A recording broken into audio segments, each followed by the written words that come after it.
Okay, 6 o'clock. Good evening. Welcome to this meeting of the Development Management Committee. I'll just go through the preliminaries first of all. Members of the public are entitled to take photographs, film, audio record and report on all public meetings in accordance with the openness of local government bodies regulations 2014. People may not, however, act in any way considered to be disruptive, may be asked to leave. Emergency evacuation procedure from the council chamber is turn left, follow the green emergency exit signs to the main town hall entrance and proceed to the assembly point at St George's Square. Just to remind everyone, the meeting this evening will be live streamed to the public. A recording of the public part of the meeting will be available on the council's website within 24 hours of the meeting. Would remote participants please use their hands up icon in Teams to indicate they have a question. Please turn on your camera and microphone on when addressing the committee and switch your microphone off when you're not speaking. I don't think I'll with a mask, etc., etc. So I'll go straight onto the agenda proper. Any apologies for absence this evening?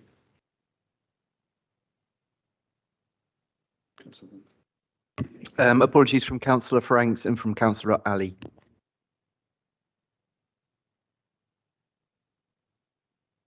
Minutes of the previous meeting on the 23rd of March and the 17th of May. Okay for me to sign them at some time? Okay with that? Yeah. Any declarations under the Section 106 Local Government Finance Act? Any disclosures of interest this evening? None, Chair. Any urgent business? No urgent business, Chair. So we'll go straight on to the committee reports, and I'm just going to shuffle the pack. And we're going to start off with agenda item 10, which is Enterprise Way, Barnfield College, Birmingham Business Park. And that'll deal with Cumberland Street, Barnfield College, Icon Hotel, and Fountains Road. So we go straight on to Enterprise Way, Barnfield College, is it first? Enterprise Way, Barnfield College. Thank you, Chairman. Yeah, so this is a planning application. It seeks outline planning permission for the erection of up to 119 residential dwellings following the demolition of the existing college campus, with all matters reserved except for access. There is a short written update on this item that has been circulated to members. Members will note that revised drawings have now been received, which demonstrate pedestrian and cycle access only from the site through to Enterprise Way. The highways officer has confirmed that he's happy with the access points as shown. This necessitates an amendment to condition 3 to reflect the revised drawings. Further, the recommendation needs revising to also include the ability of the head of planning to make minor amendments to the heads of terms of the legal agreement should any be required. And additionally, the update mentions the issue of first homes, which is a new model of affordable home ownership aimed at first-time buyers. My colleague Claire is on the call and she's just going to provide a quick update and briefing to members in relation to first homes. This will be the first application that we take through the system where first homes may be liable. So I'll just pass over to Claire quickly. Thanks, Clive. Can people hear me? Somebody wave if you can. Okay, thank you. So my name's Claire Asprey. I'm Head of Housing Strategy and Development at the Council. And Clive's asked me to do a quick introduction around explaining the First Homes product, what it is and what we would expect to see on sites going forward. I've prepared a quick briefing on that, which I'll deliver the key points of, and I will make available to all committee members as a Word document following the meeting. So basically, First Homes are a new low-cost home ownership option, which the government has proposed. They are discounted market sale homes, and they have a minimum of 30% discount from market price, but they mustn't cost more than £250,000 outside London. So that gives you a sense of what the market level values need to look like. What happens with these is they would have a permanent restriction on the deeds so that any future sales are also at the same discount. So if the first sale is a 30% discount from market value, subsequent sales are also at 30% discount. They're only able to be sold to eligible households, and what they will usually do is be sold directly by developers to households. So there's no intermediary like a housing association that we might see with other low-cost home ownership options.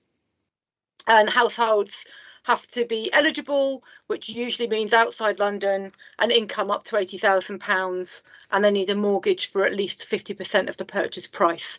I think this is to prevent kind of cash sales and so on. Basically, first homes became required on all new schemes that are coming through planning after the 28th of March 2022. And for those schemes, first homes are expected to make up at least 25% of the affordable housing element of the scheme. So there are exemptions from first homes, and that covered any sites which had outline planning permission by the 28th of December last year, and sites which had existing kind of applications or significant pre-planning work by the 28th of March this year. And those were exempt from first homes, and that's why we're only now seeing the first sites come through, which will be expected to deliver on first homes. And a note to say that sites that are 100% affordable housing do not have to include the first homes product. In terms of the requirements, there are some local flexibilities potentially available. We could, for example, publish a policy to increase the discounts expected, set different eligibility criteria such as income, local connection tests, or priority for key workers. Some councils have done this, but it's a bit untested at the moment and it's quite limited. And we don't really have the evidence base within Luton at this point, but we are keeping an eye on first homes to see how they progress. And we are potentially looking at introducing a local policy on this so that we make sure that they are meeting local need. So in terms of us in Luton and our relationship with first homes, our strategic housing market assessment guides what we ask for, and it guides our local plan when we comment on planning applications from the housing enabling side. And we, at the moment, our line is we request 72% of affordable homes as rented homes and 28% as what we call intermediate housing, which is usually a form of low-cost home ownership. And we have generally been specifying shared ownership for that portion because shared ownership is demonstrably the most accessible and most affordable low-cost home ownership option. In regard to first homes, so we are going to suggest that the new sites with affordable housing requirements for first homes, that 25% first homes would come off of the shared ownership element rather than replace any of the rented homes, because we really want to protect the rented housing, which meets our more pressing housing need. So we want to preserve as many of those as possible. However, I just want to make members aware that this will potentially create an issue, and we don't know how this is going to play out yet, which is that when housing associations bid for affordable housing on Section 106 sites, they're generally cross-subsidising the rented homes from a shared ownership portion. If a first homes replaces shared ownership, there won't be any of that cross-subsidy available, and that could make it more difficult for developers to find housing associations to take the rented parts of those schemes. Again, this is something that we want to keep a really close eye on, and it is a bit of a risk because we already have some issues with Section 106 schemes and housing associations coming forward to take those on. So we are keeping a close eye. And the other thing to be aware of from a Luton perspective is what this might mean for Vauxhall Homes. I know the Board of Vauxhall Homes has been looking at this because they traditionally have delivered their affordable housing as entirely rented and retaining ownership. And the first homes requirement might play across that differently. And they've been doing some work around that, which has been reported to the Vauxhall Board. So I just wanted to make you aware of those sort of elements. So yeah, that's my summary really. It's an affordable home ownership product. It's a direct sale to a household that's eligible. It remains affordable in perpetuity as a discount from sale value, and it's most likely to replace a shared ownership element on schemes that we're negotiating. But then that might have an impact on the viability of rented properties on those schemes. And they're the key points I want people to be aware of. Right, that's great. Thank you, Clive. Yeah, thanks, Claire. If you could just stay on the call just in case there's any questions at the end of the presentation, that'd be great. So yeah, on to the substantive presentation. This application has come to committee as it is a major planning application. Next slide, please. So this is the application site outlined in red, which is 2.2 hectares in size. It's located between Enterprise Way to the east and Quantock Rise to the west in the Birmingham area of Luton. It's 2.9 miles from the town centre. Next slide, please. This is an aerial view of the site, and the building was originally built as a large retail warehouse. Next slide. This is an indicative site layout. As we said, layout is a reserved matter in this application, but it indicatively shows semi-detached properties in a linear form to the north and south of the site, with 4 blocks of 4-storey flats fronting a pocket park in the centre of the site, and a number of terrace properties also fronting the park. Slide 4. This is a parameter plan for the development with the main vehicular access points off of Quantock Rise, but now also with 4 pedestrian and cycle access points through to Enterprise Way. It allows for permeability through the site. And the final slide, this just gives an aerial representation of the proposal with the semi-detached properties as mentioned at the north and south, flats facing the pocket park and terrace townhouses between the flatted blocks in the centre of the site. As specified, the maximum height of development would be 4 storeys.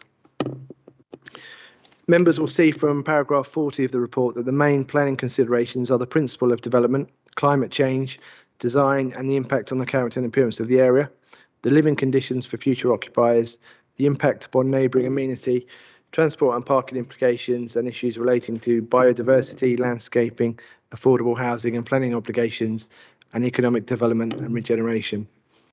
It is considered that the application is acceptable in principle, providing that the education facilities are re-provided for, which will form a requirement in an accompanying legal agreement. Additionally, the proposed development is considered to offer an acceptable mix of additional housing for which there is a significant identified need within the borough and will not result in the loss of a use for which there is a recognised local need. As such, the development complies with policies LLP 24 and LLP 15 of the local plan. In relation to climate change, the application states that the subsequent reserve matters applications will accord to all relevant energy standards and will detail a sustainable approach to waste, use of local materials, and a sustainable approach to construction. As stated, the application seeks outline plan permission with all matters reserved except for the means of access. The indicative layout adequately demonstrates that 75 houses and 44 flats can be provided on the site with a maximum height of 4 storeys. The linear layout of the semi-detached housing to the north and south is considered to reflect the layout of surrounding development, and the pocket park is considered to make a positive contribution to the area and will act as a focal point for the development. Notwithstanding this, of course, the exact layout and design of the development will need to be determined through a subsequent reserve matters application. With regard to the concerns raised by the police in terms of the proposed parking courts, the access to the parking courts has now been amended so that they are accessed from the proposed tributary roads rather than directly from Enterprise Way. In light of this, it is no longer proposed that the parking areas are fitted with lockable gates due to the fact that there will be more natural surveillance from local residents.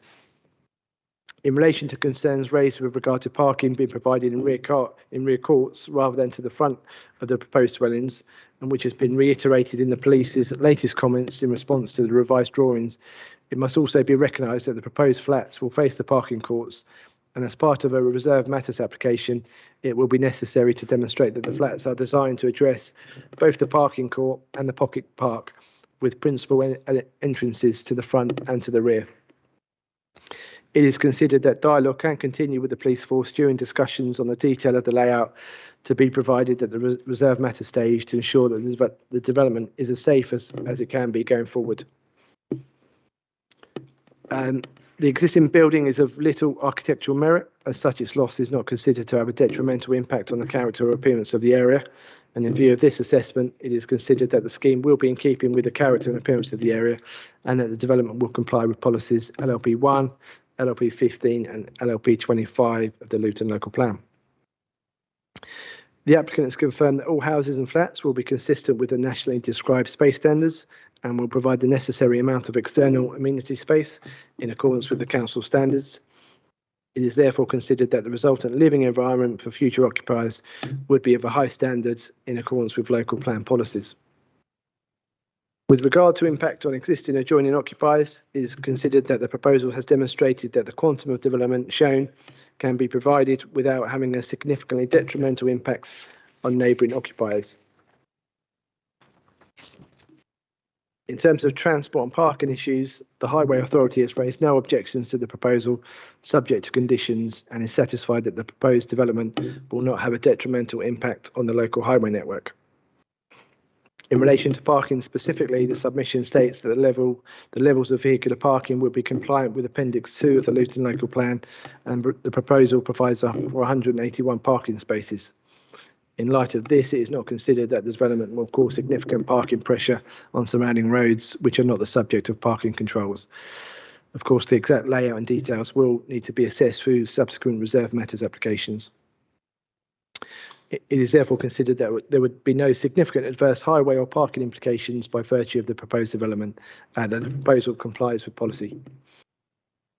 With regard to economic development and regeneration, the applicant is committed to using local labour, goods and services during construction. The proposed development will provide numerous jobs for local people during the construction period, which is a significant regeneration benefit of the development.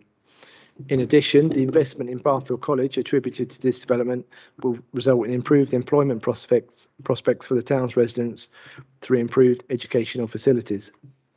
These regeneration benefits are considered a material planning benefit of the scheme, which can be afforded weight in determining the planning application. All aspects and approaches related to drainage, contamination, biodiversity and trees have been agreed with the relevant technical consultee, and subject to the satisfactory discharge of the requested conditions, no adverse implications are therefore anticipated. Finally, the proposal now provides for 20% on-site affordable housing, with the exact mix and location of the affordable units to be agreed through subsequent reserve matters applications. This is obviously a welcome element of the proposal. Additionally, an overage clause is recommended to be included as part of any Section 106 agreement to capture any improvements in viability from the time any planning permission is granted. So, in conclusion, the report demonstrates that the proposed development would be acceptable in principle, meeting the requirements of policies LLP 24 and LLP 15 of the local plan. The housing mix providing for larger family dwellings is welcomed, along with the provision of on-site affordable housing, and the proposal would have an acceptable impact on the character and appearance of the area. Additionally, the report has demonstrated that it would not result in any adverse impacts on residential amenity. The residential environment to be created would be acceptable. The highways and parking issues are acceptable, and issues relating to flooding, biodiversity, sustainability and viability have also all been suitably addressed. The creation of more local job opportunities during construction, the fact that this proposal would facilitate the wider redevelopment of the college, and the contribution to the general unmet housing need in Luton are also positive aspects of the application. On this basis, it is recommended that outline plan permissions granted, subject to conditions and a Section 106 legal agreement. Thank you, Chairman. I have a request to speak from Gil Morgan, who is the agent. You've got up to 5 minutes to speak, and members may wish to ask you questions after you've spoken. Okay. Thank you. Good evening, Chair and members. We're delighted at Barnfield College to present this application to you tonight with a recommendation for approval. There's two key reasons why we're pleased with this application. Firstly, the sale of the Enterprise Way site is critical to the delivery of the new college building, the new construction engineering centre that you will be considering later on in the meeting. We have received a small grant towards the costs associated with building the new college building, but there remains a significant funding gap, and the funding that we will receive from the sale of the Enterprise Way site will go some way to bridging that gap. Secondly, we are really pleased that we've managed to construct the finances of our new college building to include affordable housing content within this residential scheme. We work very closely with council officers on a range of strategies to improve the living standards for people in Luton, and we wanted to play our part in terms of providing an application to you that included affordable housing content. Having said that, that has impacted on the land receipt that we can expect to receive, and I hope that you will take that into account with wider 106 contributions. But I hope that you will see this application in the round, that it will deliver much needed new homes, 119 new homes for Luton, and it will facilitate and enable also the development of a new modern further education college for local people and local businesses. Thank you. Any questions by members? Councillor Hussain. I just ask, it's probably relevant to both officers as well as the agent. Did I hear that right, that housing is asking 25% affordable housing on the site? Is that right? Did I get that? Yeah, through you, Chair. It's 20% on-site affordable housing, which is our policy requirement. But the first homes is 25% of the overall 20%. So that's what Claire was talking to us about, is 25% of the overall 20% on site. But we've negotiated 20% on site affordable as part of this application. Okay. All right. Any further questions? Yeah. Councillor Kershid. Thank you, Chair. From the application, I gathered that, this 531 letters has been written, and there were 3 objections been reported. So, on those rejections, they said that the pedestrian safety is in question and also the traffic hazards. So, did you manage to, address those issues, or worked on it? So, would you elaborate on this, if you don't mind? Thank you. It's probably a question for Chris, if that's okay, Chris. Yeah, I wasn't aware of the objections. I mean, we've looked at the design as an outline design. We're happy with the points of access off of Quantock Rise, and we don't see there being a particular problem with, based on the design we've received so far, with road safety matters. When we get the detailed design through, we can look at the junctions with Quantock Rise in particular with regard to pedestrian safety, but I see no particular concern in that matter. Okay. Thank you, Chair. Any further questions? Any comments? No comments? Then we'll go straight on to the recommendation. And that is to approve. Is that seconded? So we'll take the vote now. So all those in favour of the officer recommendation, I'm starting with Councillor Agbley. 4. Councillor R. Ahmed. 4. 4. Councillor Bridgen, please. 4. Councillor Chaudhry. 4. Councillor M. Hussain. Councillor Kershid. 4. Councillor Masood. 4. Councillor Taylor. 4. Chair. So that's carried. Planning permission has been granted subject to the conditions at Barnfield College Enterprise Way. Thank you very much. I'll go on to the next item, and that's agenda item 8, 1 to 11 Cumberland Street. Clive, you again. Yeah, thanks, Chair. Me again. Yeah, application at 1 to 11 Cumberland Street, Luton. I'll just wait for the presentation to come up. Okay, this planning application seeks the development of the existing vacant site to provide 246 residential units, flexible commercial floor space at ground floor level, with associated landscaping and amenity space, car and cycle parking, refuse storage, access, and other works. There is a short written update on this item that has been circulated to members. Members will note that an additional drawing has been received which demonstrates the required visibility space both for pedestrians and vehicles for the proposed access points off of Cumberland Street. This necessitates an amendment to condition 2 to reflect the additional drawing. Further, the recommendation needs revising to also include the ability of the head of planning to make minor amendments to the heads of terms of the legal agreement should any be required.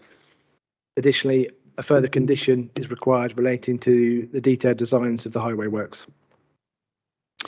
In addition to the written update, a response was received yesterday from the Health and Safety Executive, which has been received. It does not object to the application, but raises some concerns in relation to fire safety, and that the concerns are around staircases and lifts descending to the basement, fire service access and means of escape. The applicant has addressed these points with the assistance of their fire safety consultant, but this does need to be relayed back to the Health and Safety Executive. As such, it is considered that the recommendation of the report should be amended to include that planning permission should be granted, but subject to the concerns of the HSC having been satisfactorily addressed. So we'll be asking for delegated authority to be given to the head of planning if the HSC are satisfied in due course. Should this not be the case, the recommendation should provide for the application to be returned back to Development Management Committee for further consideration. And the application has come to committee as it is a major planning application.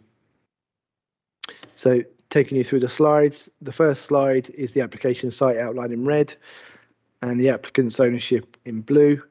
And the site is located to the south of Cumberland Street, is adjacent to the Park Viaduct, and it's in the Castle Quarter area of the town centre. The next slide is an aerial view of the site and just demonstrates that the site has been cleared, and you can see its relationship with the Park Viaduct. Slide 3 shows the proposed site layout and demonstrates how the proposal activates the Cumberland Road, Cumberland Street frontage, with the commercial unit located, as you can see, at number 2 in the slide at the corner of the site, and car parking is located wholly within the site and is indicated in pink. Slide 4 is a useful slide. It shows how the building would be laid out with the parking on the lower ground, the ground floor and the first floor levels, and then the 3 main building elements arranged around a communal garden area at the second floor level. The next slide shows the communal garden area at second floor level, and particularly important is the screen that would separate this feature from the Park Viaduct. And finally, we've just got some computer generated images of the proposal. And the first is as viewed from Checker Street. The next slide shows the entrance foyer to Block A and the commercial unit at the corner of the site. And finally, how the building would be viewed from the junction of the off-ramp of Cumberland Street and the Park Viaduct. Members will see from paragraph 42 of the report that the main planning considerations are the principle of development, climate change, design and the impact on the character and appearance of the area, the impact on heritage assets in the vicinity of the site, the living environment for future occupiers, the impact upon neighbouring amenity, transport and parking implications and issues relating to biodiversity, landscaping, affordable housing and planning obligations, economic development and regeneration. So firstly, given the allocation of the site in the Castle Quarter area specifically, which allows for residential development, and also the previous granting of plan permission for a significant residential proposal on this site, it is considered that the principle of the residential-led development of the site is acceptable. In terms of unit mix, the current proposal provides for 97 one-bed, 121 two-bed units and 28 three-bed units. Within this mix, 45% of the total number of units would be considered to be family-sized dwellings. The previous iteration only managed a 48-52% split between smaller units and the larger units respectively, and also provided a number of studio apartments. The current 39-61% ratio between smaller and larger units is therefore considered to be a material improvement over the previous iteration of development, and at this ratio, this mix of units is welcomed and is considered to make a direct contribution towards meeting the outstanding housing needs for Luton. With regard to climate change, the application has provided both an energy strategy, which seeks to address climate change issues through utilising highly energy efficient building fabric, energy efficient lighting, services and equipment, passive design measures to reduce energy demand for heating, cooling, ventilation and lighting, all electric systems in consideration of the decarbonisation of the national grid, and an extent of photovoltaic panels at the roof level. This strategy would reduce the carbon dioxide emissions of the proposal, which is welcomed. In terms of design and the character and appearance in the area, during the design issues together, it is evident that this would be a significant development that would have a significant impact on both the Cumberland Street and Park Street scenes. However, the high quality design of the scheme would ensure that the proposal would indeed act as a desired gateway building into this emerging high density residential area of the Castle Quarter, and would provide attractive built form with a suitable active frontage to Cumberland Street to replace the vacant land and hoardings currently in situ. Additionally, it has previously been accepted that a high density residential proposal would have an acceptable impact on both the Cumberland Street and Park Street scenes through the grant of an earlier planning permission, which was reference 17-01764. Finally, the proposal would have a significant impact on the wider character and appearance of the area due to the height of the proposed development. However, for the reasons set out in the report about creating a high quality wayfinding landmark building, it is considered that the proposal would have a positive impact on the character and appearance of the area. In relation to the design of the proposal, it's considered that this is of an excellent standard and that the surrounding built form, emerging character and varied levels provide an appropriate context that justifies the design approach. For these reasons, it is considered that development would be consistent with the principles of high quality design found within local plan policy and also section 12 of the National Planning Policy Framework. In accordance with the advice from the Council's Conservation Advisor, the proposal is considered to preserve the setting of the town centre conservation area, given the distance and the intervening built form. Further, the proposal is not considered to unduly harm any of the non-designated heritage assets on the draft local list, including numbers 68 to 72 Park Street, which are the closest non-designated heritage assets and which primarily gains their importance from their contribution to Park Street. Whilst the proposal is considered to result in less than substantial harm to the Grade 1 listed St Mary's Church, the public benefits of the scheme have been shown to outweigh this limited harm. In this regard, and given this assessment, the proposal is considered to comply with policy LLP 30 of the local plan. With regard to the environment created for future residents, the living environment to be created is considered to be excellent, providing for the necessary internal space standards, an excellent amount and variety of private amenity space, landscaped areas and public realm, an excellent light penetration and outlook for each unit. In relation to the impact on neighbouring amenity, it is not considered that the proposal would result in any significant material harm to the amenities of adjoining occupiers or significantly adversely affect future development. In terms of transport and parking issues, the Highway Authority has accepted the content of the transport assessment and the framework travel plan submitted with the application and has raised no concerns subject to conditions which are included in Appendix A. It is stated that a Section 278 agreement will be required for the removal of redundant vehicle crossovers, construction of new ones, the provision of improved pedestrian facilities, loading bay works, public realm works and the relocation and replacement of street lighting. Accordingly, there is no objection to the proposal. Finally, the Highway Authority has requested a financial contribution of £48,650 towards improving sustainable travel infrastructure in the town. With such conditions and requirements to be captured through legal agreements, this proposal is considered to be acceptable in highway and transport terms and to comply with policies LLP 31 and NLP 32 of the local plan. In relation to economic development and regeneration, the current proposal brings forward more units and therefore more potential residents than the previous permission on the site, as well as being able to provide for some developer contributions towards education, waste management and sustainable transport. The greater number of residents would contribute to Luton Town Centre, providing greater footfall and commerce for the businesses in these areas. It is also considered that the current development benefits from a more clearly defined character and identity, comprising an exceptional degree of quality that distinguishes it from the previous permissions on the site. In terms of affordable housing and developer contributions, the viability process has found that the economics of the scheme are such that the provision of affordable housing and the full amount of requested developer contributions would not be possible. Through discussions with the applicant, a developer contribution of £153,000 has been secured, which can be used to provide the sustainable transport and waste management contributions in full, with the remainder going towards education. A viability review mechanism is to be included as part of the Section 106 agreement to capture any improvements in viability before final occupation, with any future monies going towards affordable housing and then education. So in conclusion, the report demonstrates that the residential development of this site is acceptable in principle, being located within the Castle Quarter area of the town centre, where policy LLP3 applies and which provides qualified support for high quality residential development.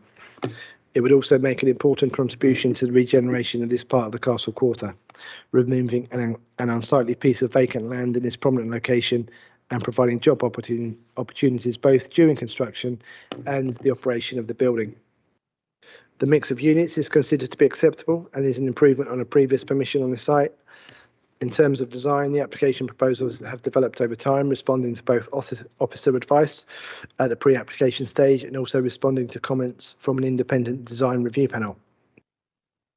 The proposal has demonstrated that it provides a high quality design solution, provides specific justification for the taller tower element, and accordingly is considered to have an acceptable impact on the townscape and character and appearance of the area. In relation to the impact on both designated and non-designated heritage assets, the report has identified that there is some harm to these assets, but considers that the public benefits of the proposal outweigh this limited harm. Additionally, the report has demonstrated that the proposal would provide a suitable residential environment in terms of unit size and amenity space provision. It would not result in any significantly adverse impact on neighbouring amenity, and the transport issues associated with the proposal are acceptable. Finally, the report details that issues relating to biodiversity, climate change, regeneration and planning obligations have all been suitably addressed. Overall, it is considered that the development comprises a sustainable and high quality form of development, and on that basis it is recommended that the planning permission is granted subject to the conditions as set out in Appendix A, the completion of a Section 106 agreement and the revised recommendation as mentioned at the start of the presentation. Thanks, Chairman. Thanks, Clive. I've got Ashley Cook, who's the agent. Just want to step forward, and the same 5 minutes applies to you. Members may wish to ask questions. 5 minutes starts when you do. Okay, perfect. Thank you, Chair, and good evening, councillors. Firstly, thank you for allowing me to speak this evening. My name is Ashley Cook, and I'm the planning agent for this application, here to speak on behalf of the applicant, JRL Group. This application seeks full planning permission for the development of the vacant plot on Cumberland Street to provide 246 high-quality homes in the heart of Luton town centre. The proposed dwellings range in size from 1 to 3 bedroom units, including 45% family housing, to help meet Luton's housing need.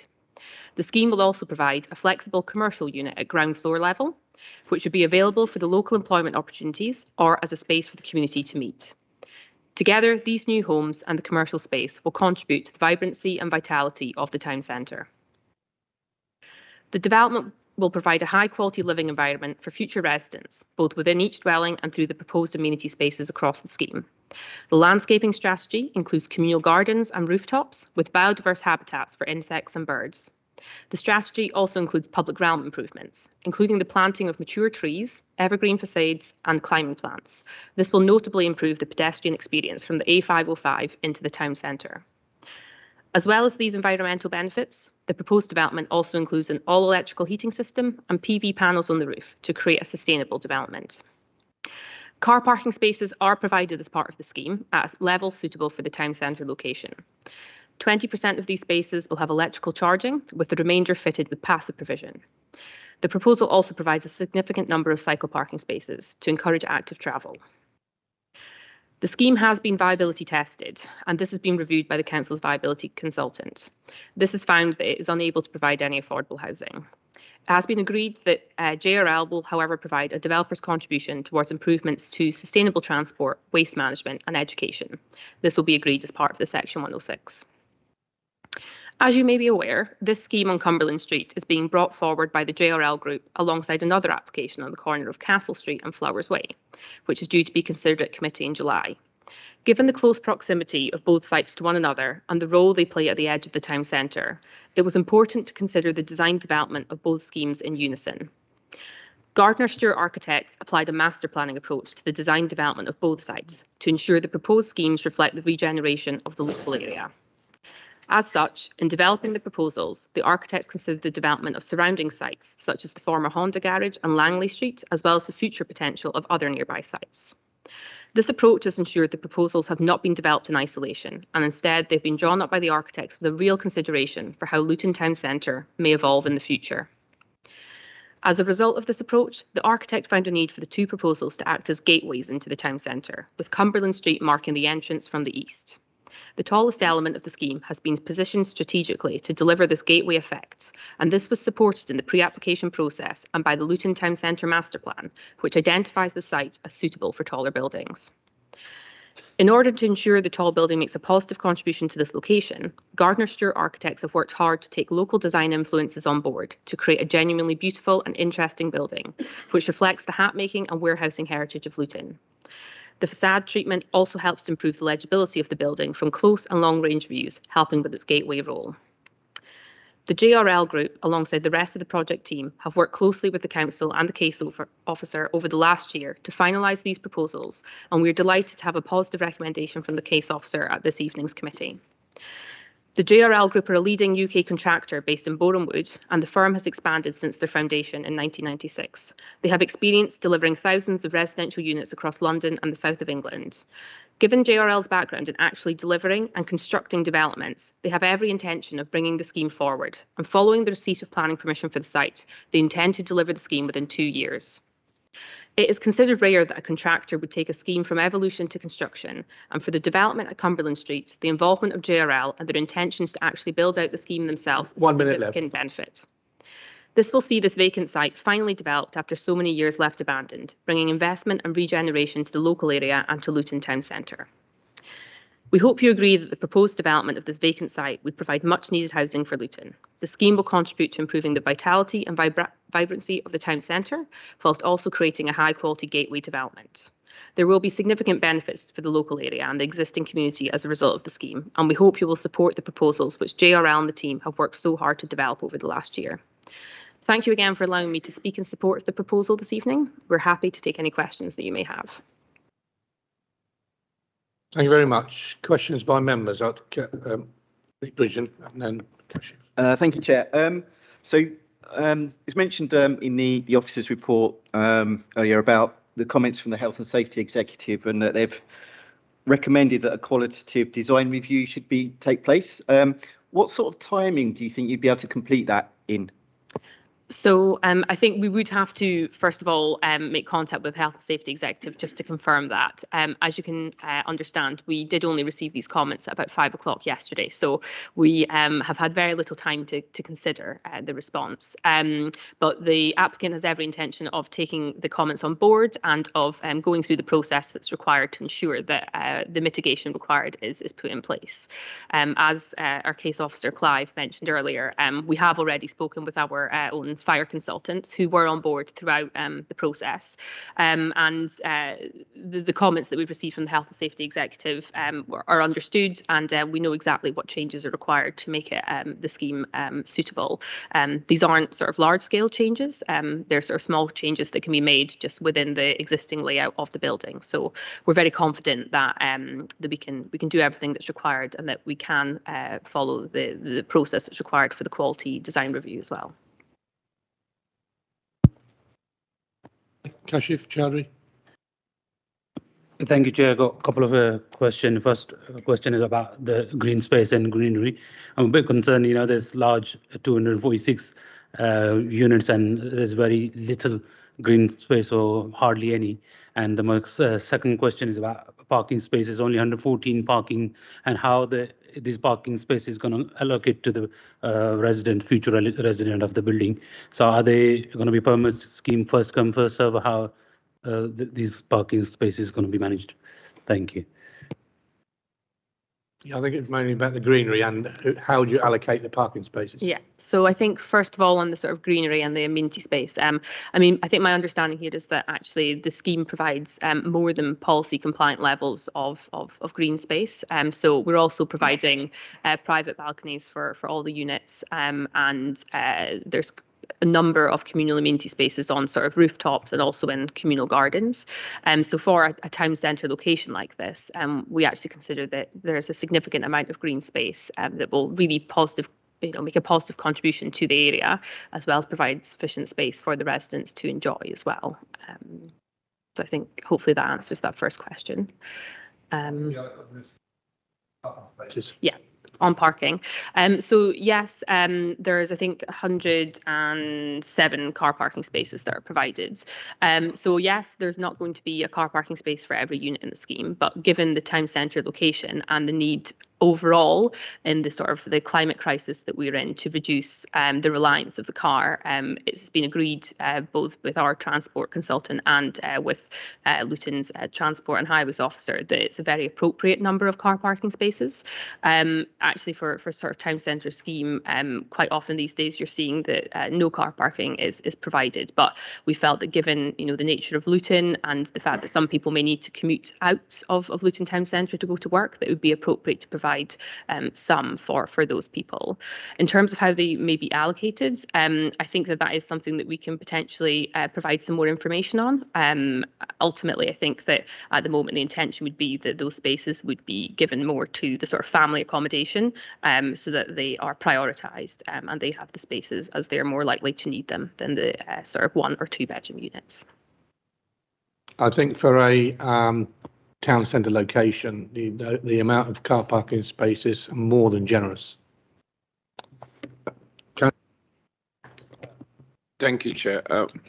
For me, I think the health and safety aspect has been picked up. That's my main concern. And as you know, Luton is landlocked, and this is an opportunity to provide affordable housing. And from the development, you're providing none. So that's something that people of Luton or the residents, if they can afford it, means people from outside coming to use this as a commuting place. So how are you going to address that?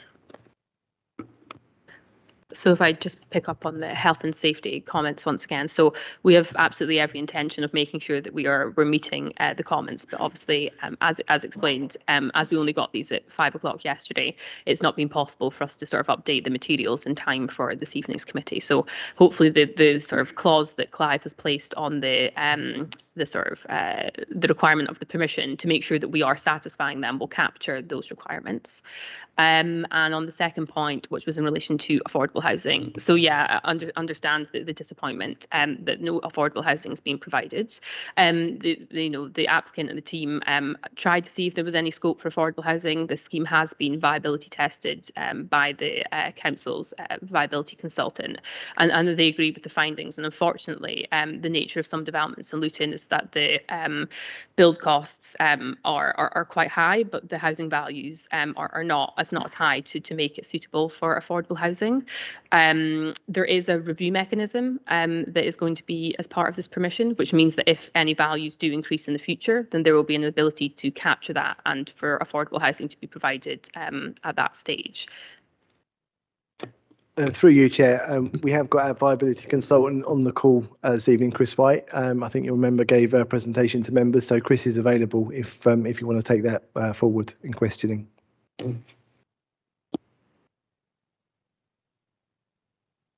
Councillor Kershid. Thank you, Chair.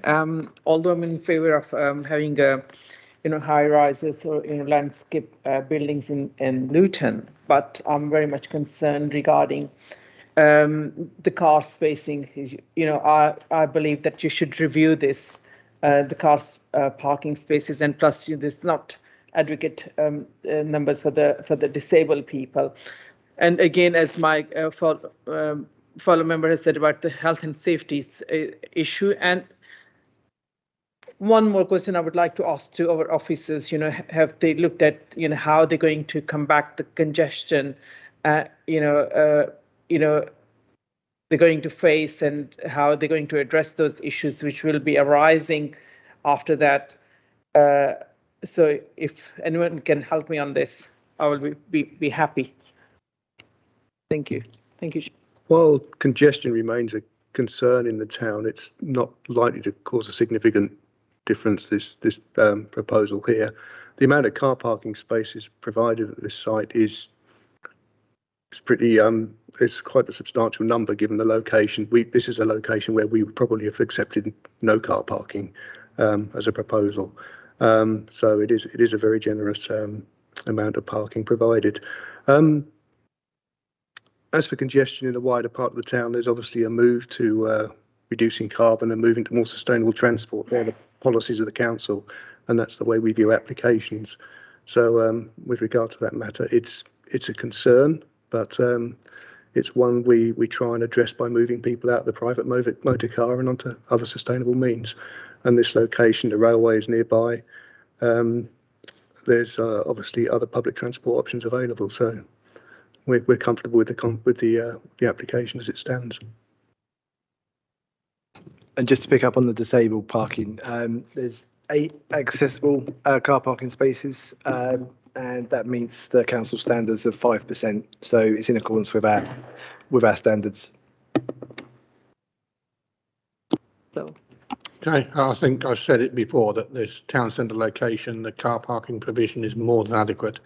In fact, just about a few yards down the road is another flatted development, consists of about 80 odd flats that has no car parking spaces, and it has no impact on occupancy either. It's pretty full. Any further questions to the applicant? Councillor Sain? Or to the officer? No further questions to the applicant's representative. Okay, thank you very much. Now to the officer, Hussain. I mean, while it is very disappointing that there is a zero affordable housing, but in terms of the height of the building, is that 14-story or higher? I see the two in the photograph, 2 different buildings. Yeah, through you, Chair. The maximum height of this development is 21 stories. So it's higher than the previous planning permission on the site, which extended to 12 stories. That had a previous permission. So we've taken this through the design review panel, and there were no adverse comments from the panel with regard to for the height. It all comes down to whether it's considered to be a high quality design.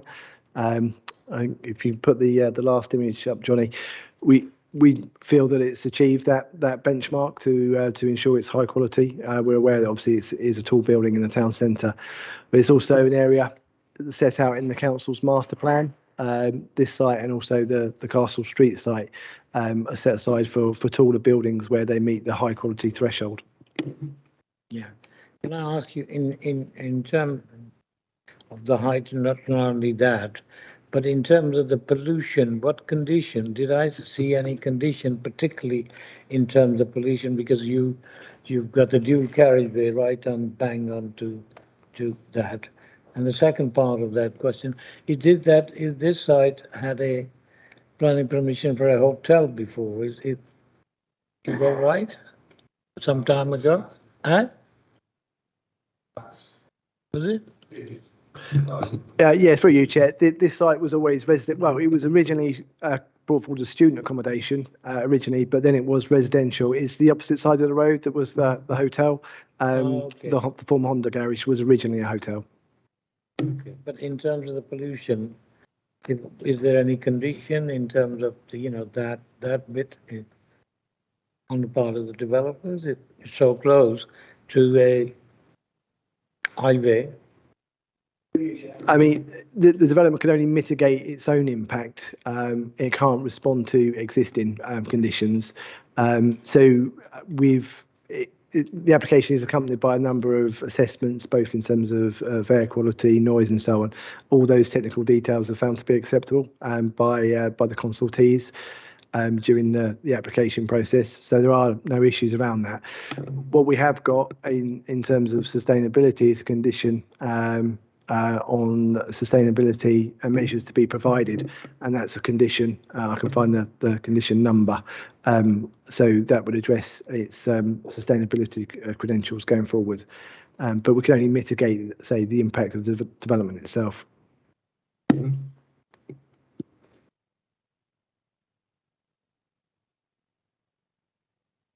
In terms of height again, you said you're making a statement in terms of quality. What was the benchmark? You talked about design and how this is a quality development. Are you comparing this to the shard, or what was the benchmark? You never said anything about what you're comparing it with. That makes it the best we can have in Luton, if it is what it is. The second question is on page 58, paragraph 41. It said, to date, one letter of representation has been received, which is set out in full in Appendix C. I went to Appendix C, there's nothing there, so I'm confused. It says, oh, there's nothing that has to be reported, but this is saying we should go to Appendix 6. So if you can explain why that is. Thank you. Yeah, through you, Chair. I'll take the second question first. There were no representations, actually, so that's an error. So we didn't receive any public comments on this application, so that's why there is no Appendix C in this case. So if I've referenced a representation, I think that's a mistake that I've made. In terms of design quality, I mean, it comes down, there is no benchmark that's set down that tells you exactly, what constitutes high quality. There's a number of factors that go into designing a building. Obviously, the way it looks, the materiality that's involved, the living conditions that it creates for future occupiers. And with all of those things, we think, it really does tick the box. We've obviously introduced taking these large applications to the design review panel. So they're an independent body that scrutinise and give us advice on design. They had no substantive concerns around this proposal. They basically put forward some improvements that could be taken forward, and the applicant revised the scheme accordingly to take on board those improvements. So we think following that, it does provide that statement, and particularly with the writing integrated into the facade, as you can see there, and we think it's it achieves that high quality that we're looking for.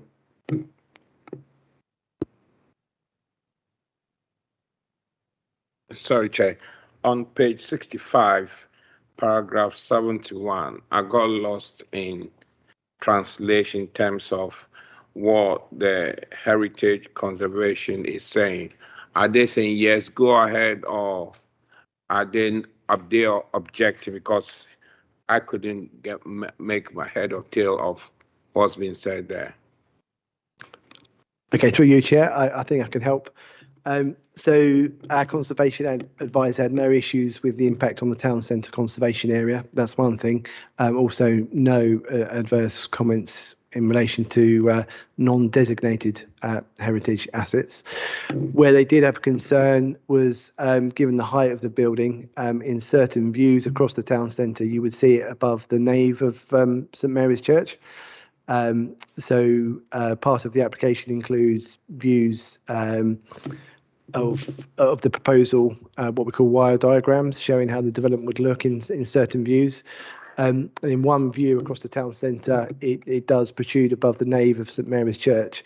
Obviously, churches were originally designed to be a focal point of the community and the tallest buildings around. So that's why we said there was some concern around that, but the concern is limited.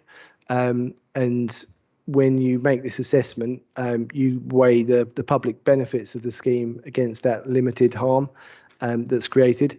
And that's what we've done as part of this proposal. It's probably why the section is so long, because we're setting out that balancing exercise, and we found the benefits of this scheme outweighed that limited harm to St Mary's Church specifically. Okay. No further questions. Any comments? Councillor Sain. Yeah. Can I just say, in terms of the two things that I'm, as I said before, very disappointed in terms of affordable housing, but more importantly, the building, the height and the sheer size of it be very domineering in the town centre. We haven't got anything of that size anywhere in the town central. So taking that into account, that when we looked at another part of the town where it was a 14-story, and that was considered an Lansdowne club, which was turned down by members, and the inspector supported that. So I'm not too sure where this is now different to that one, when that was 14 and this is 21. So the scale of the building itself will have a huge impact on it, and in light of that, I wouldn't be supporting it.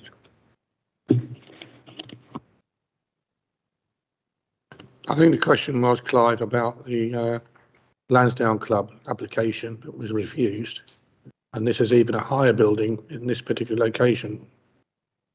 Yeah, through you, Chair. I think it was a comment, but I can probably help a little bit. I mean, each application is taken on its own merits. You know, in actual fact, as officers, we've gone through the design review process on the Lansdowne Club as well, but that's a very different part of the town centre. There are no other taller buildings around. This is different. Whilst we accept there's no buildings of 21 stories, the hat box, you know, is across the other side of the park viaduct. You've got the university buildings in close proximity. So you've got a precedent for tall and large scale buildings. We accept that this is taller and would make an impact, but again, it comes down to the design quality, and we feel, you know, it really does achieve that high quality that we're looking for. So yes, it makes an impact, but we think it's a positive impact. Thanks, Chair. I'm still not really satisfied regarding the comment from the Health and Safety Executive. I had concerns before I saw this HSE comment about the single staircases, the single route of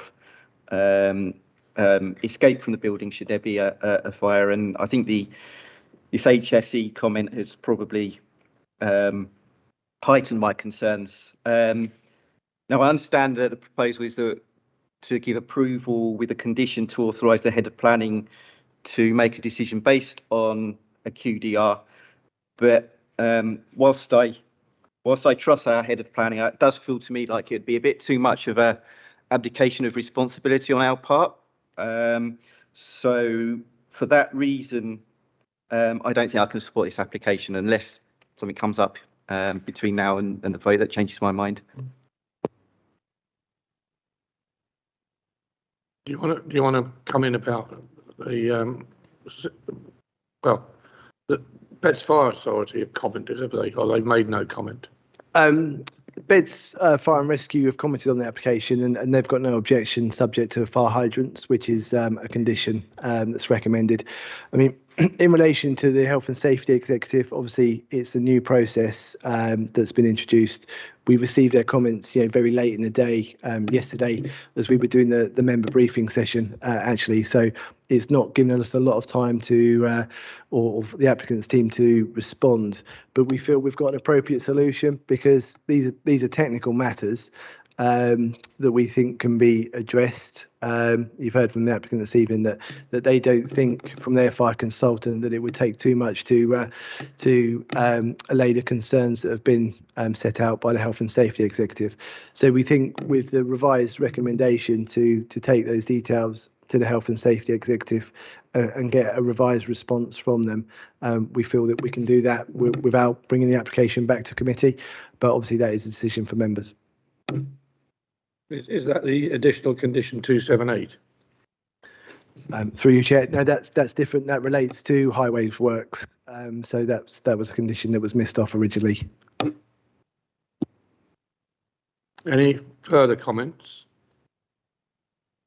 There are no further comments, then come on to the recommendation to approve. I'll move approval. Is that seconded? Not seconded. Somebody want to put forward an alternative recommendation? Alternative is that the sheer size and it is a complete monstrosity in a high densely populated area. And I think the sheer size of the building itself, to me, is the major concern. And on those basis, I would put that, that it is that in that part of the town with St. Mary's Church, which is one of our one of the oldest building, nearly 1,100 years old, and it would be looking absolutely ludicrous of a building of that size. So these are some of the reasons that I'm putting in, that the sheer size and the bulk of it is in the wrong. And I think I understand the officers are saying each side must be taken into its merit, but taking, one side, which is probably close to the station, we had a similar sort of thing, and the inspector view was overwhelmingly far too big and overlooking all the property. This would be looking on everything in the whole of the Park Town area. If you're going to, are you recommending refusal? Yes, I am. And the reasons? Yeah, but I've just given the reasons.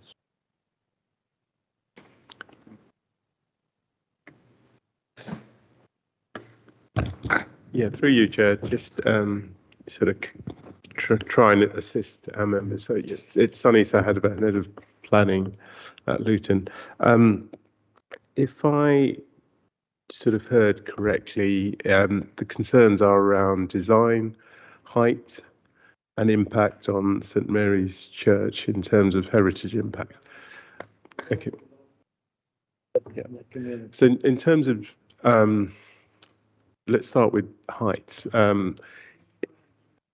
Yeah, so the members may know that we've adopted a master plan for the town centre, which looks at heights that would be appropriate throughout the town centre. And this particular application is in accordance with the master plan that the council have adopted. So members voted on the master plan and have adopted it.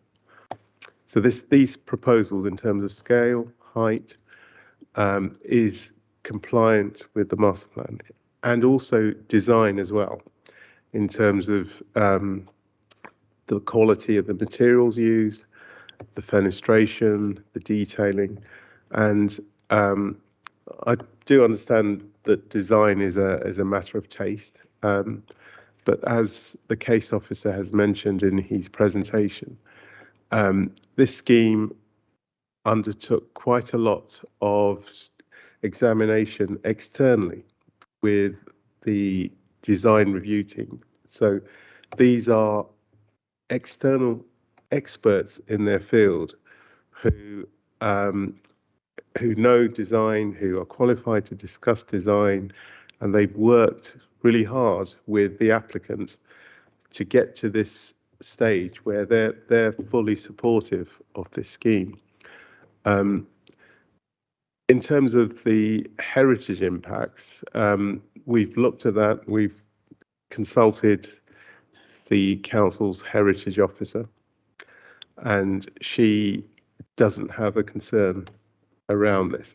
So I do get, it's members that they're quite free to make their own decisions, but we have to look beyond a decision today. So if it went to appeal, The council will find it very difficult to defend such an appeal because the applicants can refer to the design review panel in support of their scheme.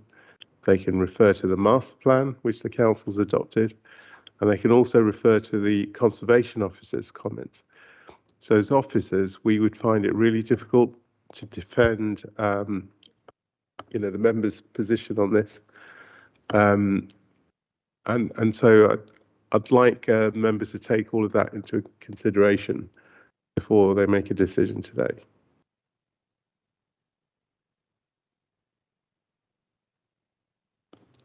Can I suggest we move deferral for consultation with the applicants? Yes, I would, but more importantly, can I just say that the principle of development, I strongly supported development in Cumberland Road up to 22 stories.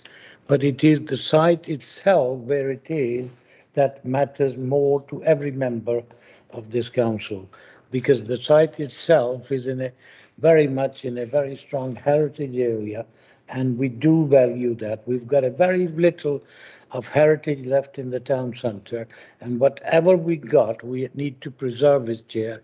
And I think these monstrosities, if we can continue with this, will have a serious impact in the town centre on those heritages that matter to Lutonians. Yeah, please come on procedure. Yeah, thank you, Chairman. I'm Stephen Sparshall, the solicitor for this meeting. So Councillor Hussain so far has moved refusal for various reasons involving scale, size and impact on St Mary's Church, for example. My advice to the Chairman is that see if that's going to be seconded. You may have heard the Chairman say that mooting the idea of deferral to consult with the applicant. The advice I've given the Chairman is, well, it's not for members to tinker around with the application as such. They should either approve what's in front of them or refuse or maybe defer for another reason. The only reason I could think of maybe deferral would be maybe to have a site visit if that would be of any use whatsoever, and indeed to do so, by which time Councillor Bridgen's point about the HSC points may be back to this committee. It's only a suggestion. It's not for me. It's obviously for members. Thank you, Chairman. Bridgen. Thank you. Yeah, I mean, I'd be happy to defer until such point as the HSE report is available, if that's an option. So I'd be happy to propose a deferral on that basis if somebody's going to second it. Yeah. And a site visit as well, if you want. Yeah. Defer is better. So ask Councillor Hussain. So Councillor Hussain, do you want to move deferral? Is that seconded? Yes. Is there anyone to the contrary? Do we need to take the vote?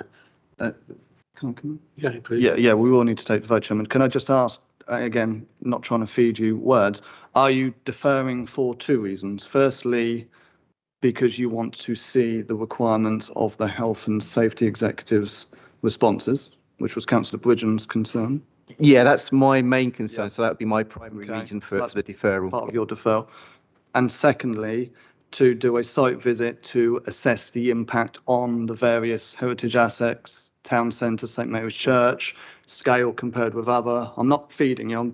Scale compared with the other buildings and so on in the area, etc., etc., etc. Yeah. Okay. Happy? Okay, then we'll move to the vote. Unit seconded. Oh, it's been seconded. It has been seconded. Yeah. Right. Okay. You proposed and seconded. That's a new one on me. Yeah. That's been seconded. Okay. So those in favour of the deferral proposed by Councillor M. Hussain, I'm starting with Councillor Agbley. 4. Councillor R. Ahmed. 4. Councillor Bridgen. 4. Councillor Chaudhry. 4. Councillor M. Hussain. 4, Councillor Kershid, 4, Councillor Masood, 4, Councillor Taylor. 4. That's unanimous, Chair.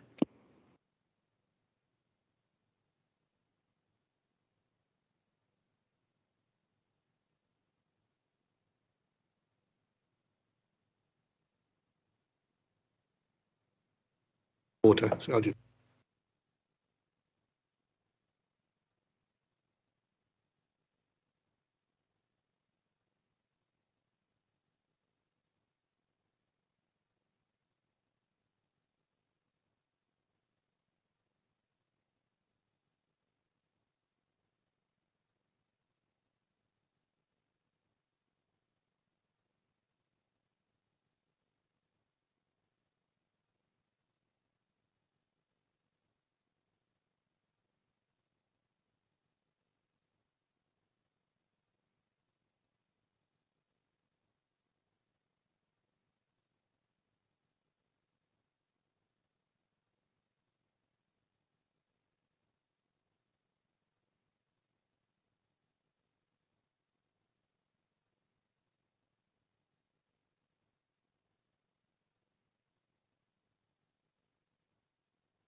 Everybody back?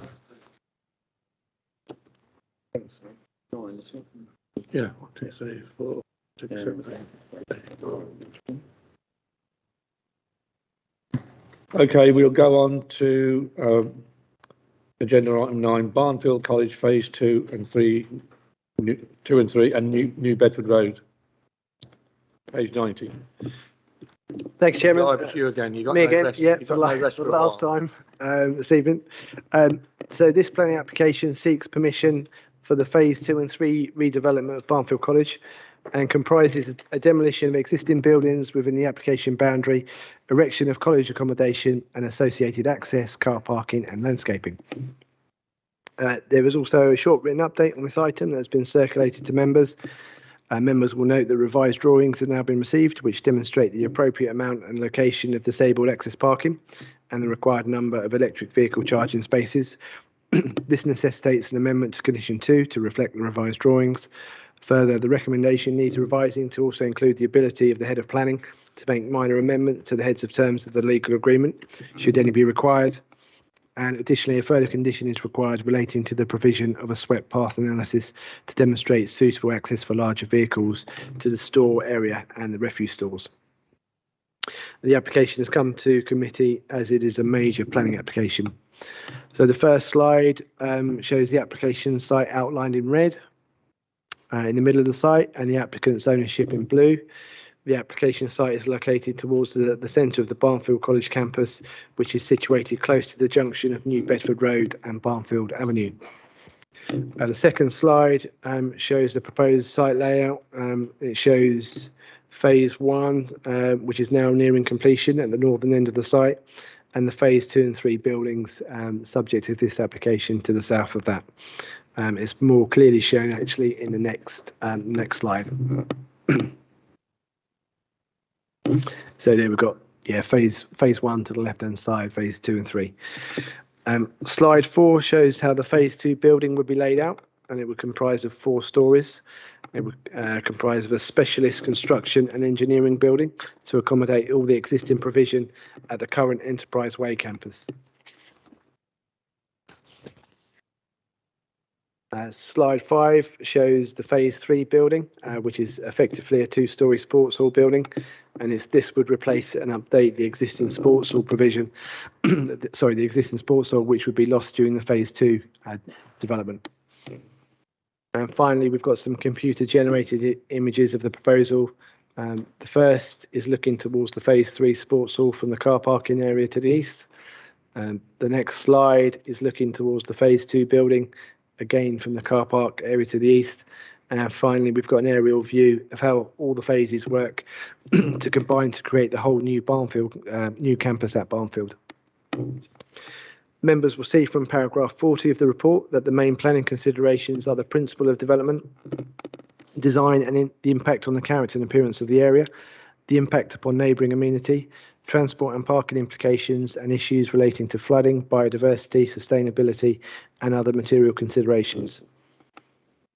So firstly, in relation to the principle of development, it is considered that the proposal accords with the thrust of policy LLP 24 of the local plan by providing much needed improved education facilities, and it would not compromise policy LLP 29, which relates to the area of local landscape value.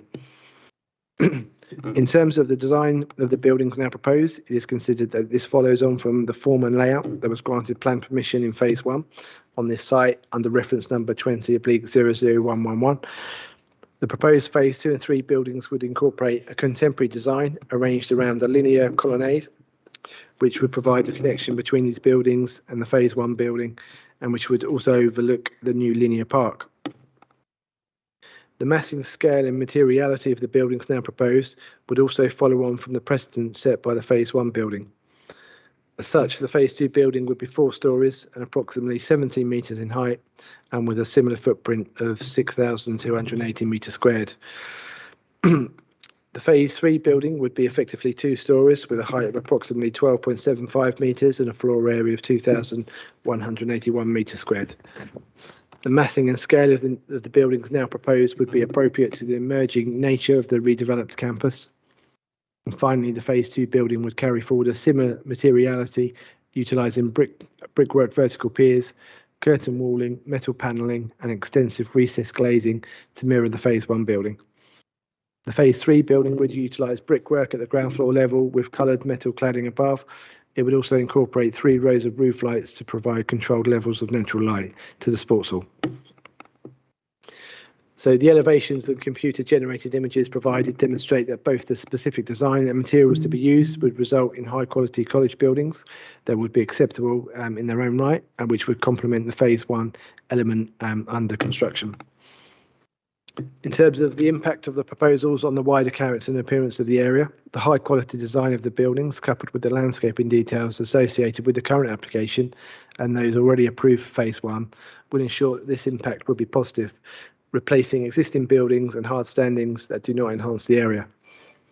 Accordingly, the proposal is considered to comply with policy LLP 25 of the local plan. As in Phase 1, the proposals have also had regard to the historic character of the area. With regard to impact on existing adjoining occupiers and future occupiers of Barnfield Place, the current proposal is not considered to result in any adverse impacts. In terms of transport and parking issues, the Highway Authority have advised that the contents of the transport assessment and travel plan are noted and accepted, and no objection is raised on that basis. In terms of the specific access for Phases 2 and 3, this will be taken off the already approved and constructed new internal access road from Barnfield Avenue by way of 2 new access points off of this road. Finally, sufficient car and cycle parking is considered to be provided in this instance. All the access arrangement and the impact on the highway network are considered to be acceptable. The scheme would be consistent with policies LLP 1, LLP 31 and LLP 32 of the local plan. In relation to climate change, the overall design strategy has been to incorporate passive design principles into these phases of development. Buildings' heating and cooling systems would be fossil fuel free and be based on a full electric solution. Electrically driven air source heat pumps would provide the heating and cooling, whilst photovoltaic panels would provide on-site renewable energy production. These strategies would complement a potential zero carbon operational energy solution for the development. All aspects and approaches related to drainage, contamination and noise insulation have been agreed with the relevant technical consultee. Subject to their satisfactory discharge of the requested conditions, no adverse implications are therefore anticipated. There is no objection from Bedfordshire Police in relation to crime prevention issues. Additionally, the proposal would result in job creation, both during the construction period, but also when operational, as the number of staff are anticipated to increase as student numbers increase. This is obviously welcomed, and the use of local labour in construction will form a requirement in the Section 106 legal agreement. Further, the community use of the new sports hall would be a welcome feature of the application, and this accords completely with Part C of Policy LLP 24 of the local plan regarding agreements to use school facilities. The use of the new sports hall by the community would be managed through a community use agreement to be provided through a condition attached to any grant of planning permission. Finally, creating new improved college buildings at this site with the aim of providing a significantly improved modern learning and working environment would create both more job opportunities and further education opportunities, thereby according with the council's corporate aims to eliminate poverty and to provide an outstanding education offer for all. So in conclusion, the report demonstrates that the proposed development would be acceptable in principle, meeting the requirements of policy LLP 24 of the local plan, whilst not compromising either policies LLP 29 in relation to landscape character or policy LLP 30 in relation to the historic landscape character. The design of the buildings are considered to be of a high quality, which would result in a positive impact on the character and appearance of the area. Additionally, the report has demonstrated that the proposal would not result in any adverse impacts on residential amenity. The highways and parking issues are acceptable, and issues relating to flooding, biodiversity and sustainability have also all been suitably addressed. The creation of more local job opportunities, both during construction and operation, is welcomed, and further state-of-the-art buildings to complete the master plan for the college site fully accords with the council's corporate vision to provide outstanding education facilities. Overall, it is considered that the development comprises a sustainable and high quality form of development, and on that basis it is recommended that plan permission is granted subject to the conditions as set out in Appendix A and the completion of a Section 106 agreement as set out in the report. Thank you, Chairman.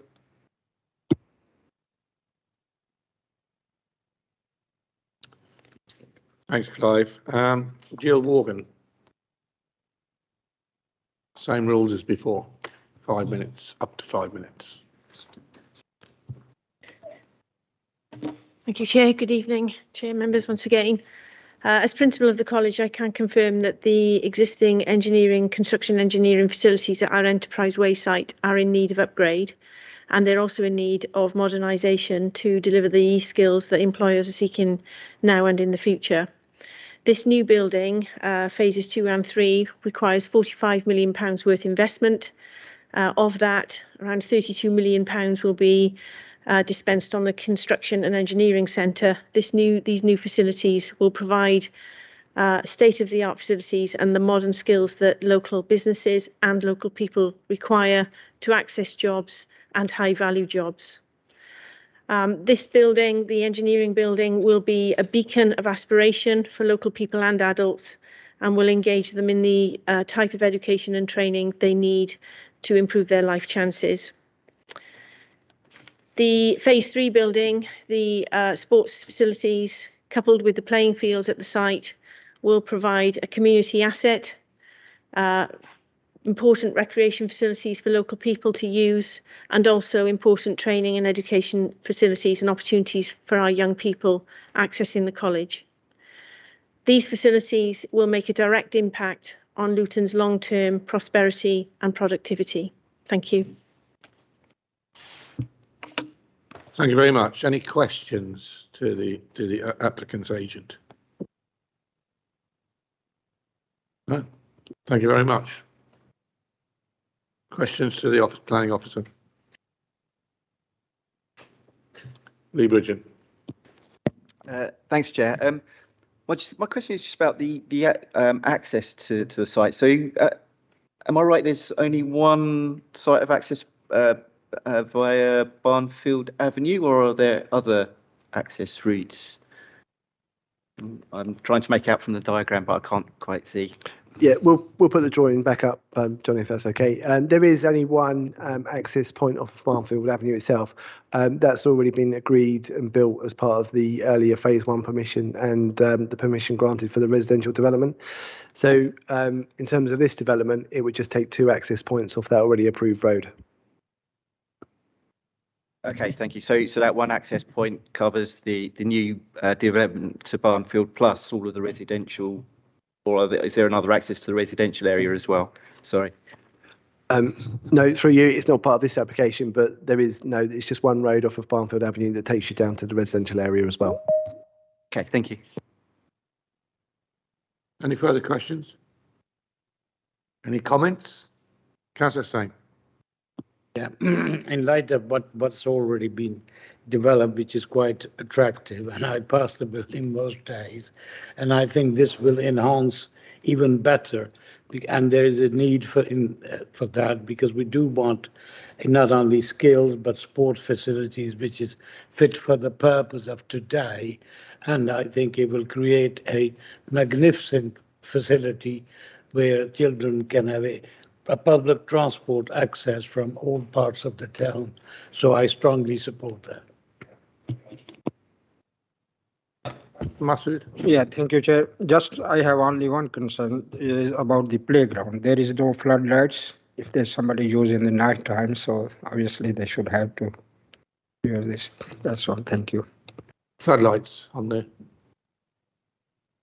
Okay, can you answer that? If you got floodlights or not for the community use?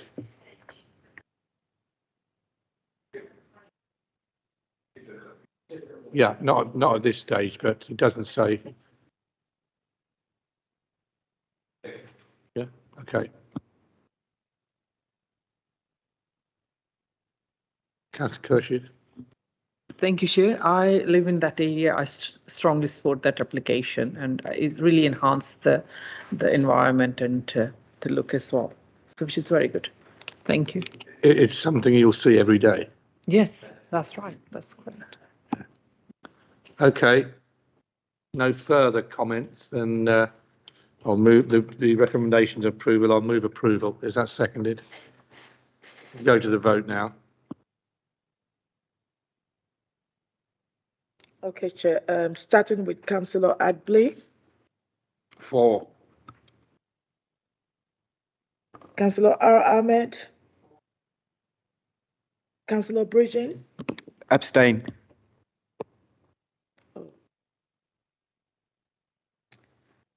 Councillor Chaudhry, 4,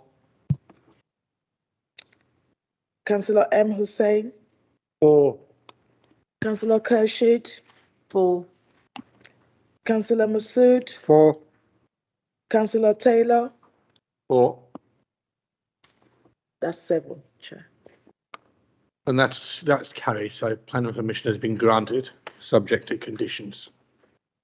Thank you very much. I'll move on to the next one that I've got a speaker for, and that is 44 Fountains Road. And is it Rasida Chowdhury? Oh, when the officer done the report, then I'll ask you to come up. I was just checking that you're here. Okay, no. Yeah, good evening, chairs and members. 44 Fountains Road. And there's an update report for the wording for reason for refusal, reason 1, set in Appendix 1. And the application was called in by Councillor Frank if refusal is recommended. Next slide, please. And the applicant site is a 2-story semi-detached dwelling located on the north side of Fountains Road, which is residential in character. And the site benefit from a single-story front, side and rear extension, which was permitted in 2014. And the current scheme is a resubmission of a similar proposal, which was refused last year. Next slide, please. The application seeks full planning permission for erection of first floor side and single-story side and rear extension. Properties along Fountains Road are mainly 2-story semi-detached dwellings, and many properties has benefit from single-story garage attached to the side and built close to the common boundaries. Gaps at first floor level provide important visual breaks and maintains a level of spaciousness between pair of dwellings. When considered design and street and scene implications, policy LRP 19 and 25 expect extensions to dwellings to be in keeping with the scale and design of the original and neighboring properties, and the extension should respect the prevailing gaps and space between buildings. And development should enhance the character of an area, respond positively to the local context. Next slide, please. And this is the existing floor and plan and elevations. You can see the site benefit from single-story side and front, side and rear extension. And next slide, please. The first floor set element would extend it up to the common boundary and project approximately 1.5 meter from his existing rear elevation to form a wraparound development at first floor level, and infill and single-story side extension to the existing single-story rear element and a small rear extension to the rear. And the first floor side element would set back about 0.7 meter, but extended up to the common boundary with a gable and roof, which is considered to be a large and bulky development rather than a subordinate addition. In addition, by building up to the common boundary, it would not respect the prevailing gaps at first floor level between the semi-detached properties, and it would also undermine the possibilities for any future first floor development to the adjoining property. Which is contrary to LRP 19, that extension should respect prevailing gaps and space between buildings.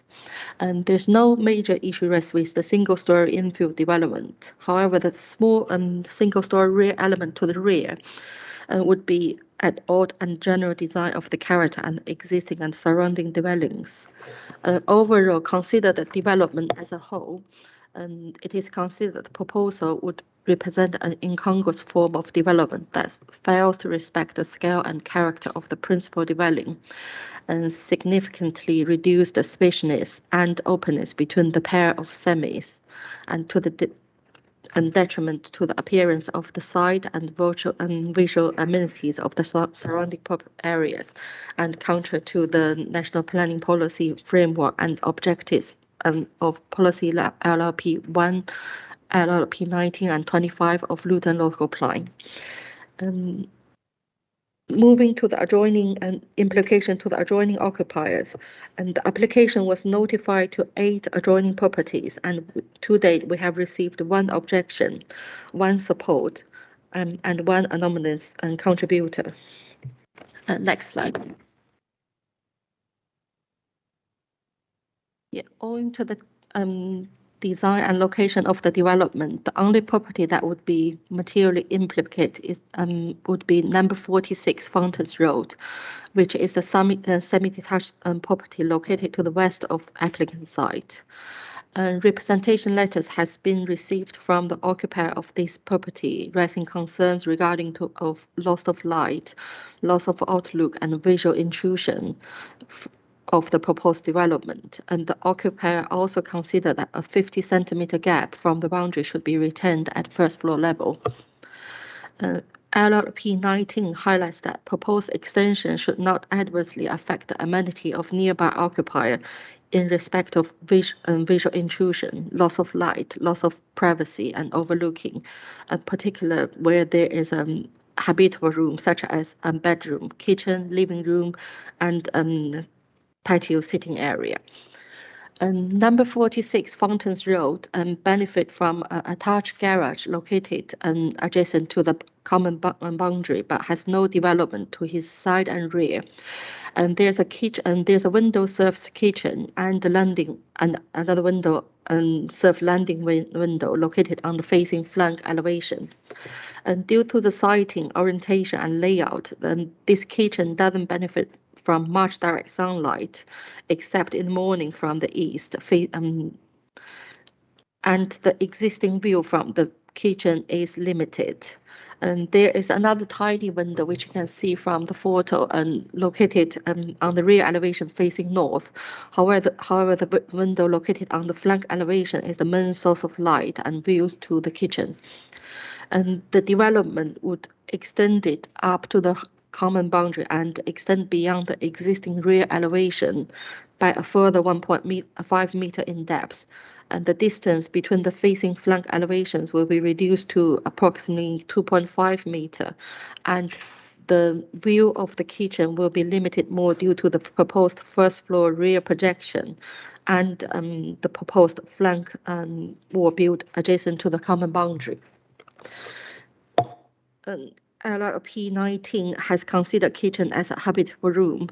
Therefore, owing to the scale, design, and location and orientation, it is considered that the proposed development would have a detrimental impact to the amenity of this property by reason of loss of light, loss of outlook, and visual intrusion. And no other properties would be significantly affected by the development. Moving to the parking, in accordance with Appendix 2 of Luton local plan, the development will require a maximum of 3 parking spaces. And the plan submitted indicate the front drive could accommodate for 2 vehicles. However, this is acceptable as there's no parking restriction on the road, and the site has good public transport links to town centre. We have noted the applicant's personal circumstance for these applications. However, when considered the planning applications, those personal circumstances do not overweight the significant harm that the scheme would cause, and it would be conflict with the development plan when considered as a whole. And to conclude, the development would result in an unacceptable impact to the character and appearance of the existing dwelling and the surrounding area. It would also have a detrimental impact on the amenity of the neighboring property. And the development would therefore contrary to policy LRP 1, 19, and 25 of Luton local plan and the aims objective of the framework. Therefore, refusal is recommended, and the reason is set in Appendix 1.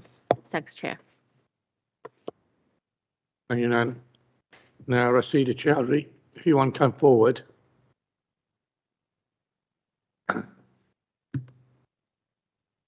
And you've got up to 5 minutes to speak. if you wish to take that. Good evening, everyone. And members may wish to ask you questions, okay?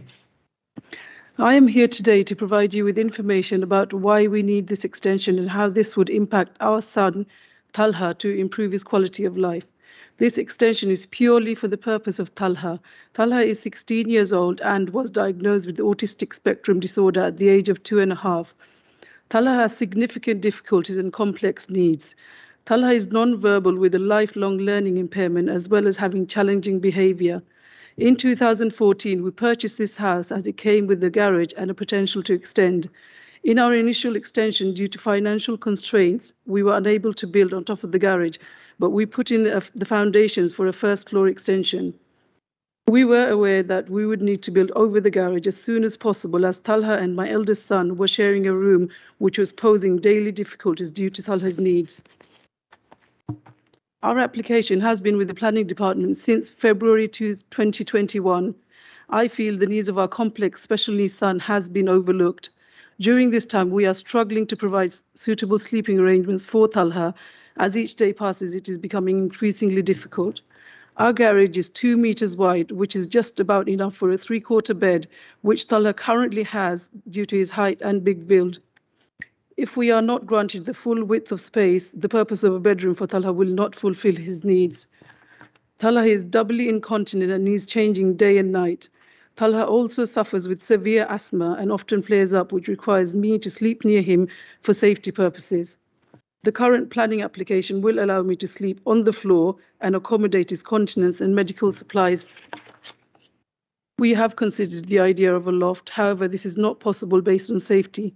As Talha is nearly 6 foot and climbs over staircases with great ease, building a loft would open new dangers for Talha, as he is at risk of absconding and climbing out of windows. This has happened on 2 separate occasions and different properties. Our adjoining neighbour, Mr. and Mrs. Jolly, support our application and have written to the council demonstrating their support.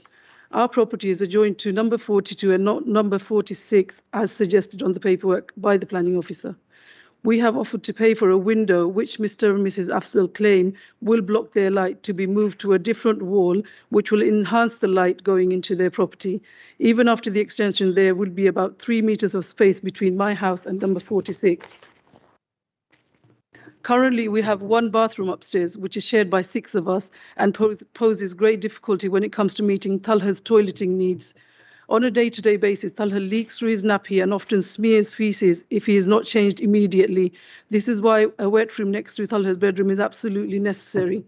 Talha does not have the capacity to understand personal care. I am Talha's primary carer and tend to Talha's personal care and toileting needs. Most of the time, more than 1 person is needed to change Talha's nappy, as he can get very agitated and violent. During the night, Talha will wet through his nappy and wet the bed and needs 2 people to lift him and change him, and also his bedding. Talha is non-verbal and unable to express his emotions, and as a parent, I understand he needs quiet time in a comfortable room, which he can call his own. Talha enjoys his own company, so a room of his own is the most important thing for his care and well-being. At present, Talha shares a room with his 18-year-old brother, Tanzim. Sharing a room with Talha is putting immense pressure on Tanzim due to Talha's needs. Tanzim has to wait for Talha to be asleep before he can enter the room to go into sleep, and remains quiet at all times, as if Talha wakes up, it can take hours before he can fall back to sleep again. I also need to check Talha throughout the night, which is disturbing Tanzim's sleep. On a regular basis, Tanzim is having to wake up in order to help me. The whole situation is causing my eldest son, Tanzim, to have anxiety issues. Equally, Talha will not enter the room during the day when he sees Tanzim in the room. This situation is adding pressure to the entire family, especially myself. 1 minute left. I suffer from rheumatoid arthritis and blood pressure.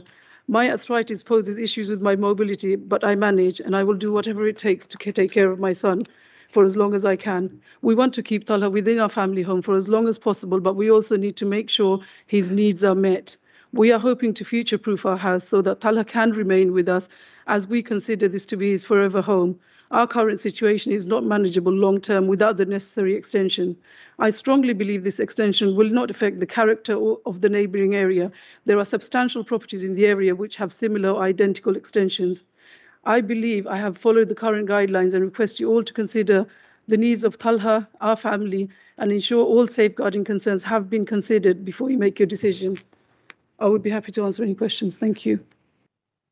Thank you very much. Any questions to the applicant? Councillor Hussain for Councillor Agby. Can I ask you, the first one really is, have you had any assessment done by the occupational therapist from the council in the needs of your son? From the council, I have not, but I have got assessments done. He, at the moment, is attending a special needs school, so assessments are done on a regular basis. I have got supporting documents from Talha's doctor, his social worker, his school, his family workers, and it's all in the documents that I've provided to the council. Yes, everything is.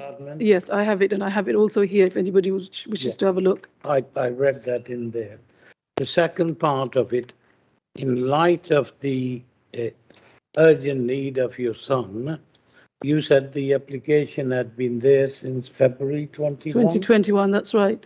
So we initially applied in 2021 February, and because of COVID or some reasons whatsoever, it kept getting delayed and it kept coming back and forth. So I did change the plans a few times, and I felt like I was getting bullied into changing it and reducing it and increasing it and then reducing it. But if it doesn't meet the needs of my son, then I can't accept what was proposed to me. It wasn't habitable what was asked of me to build.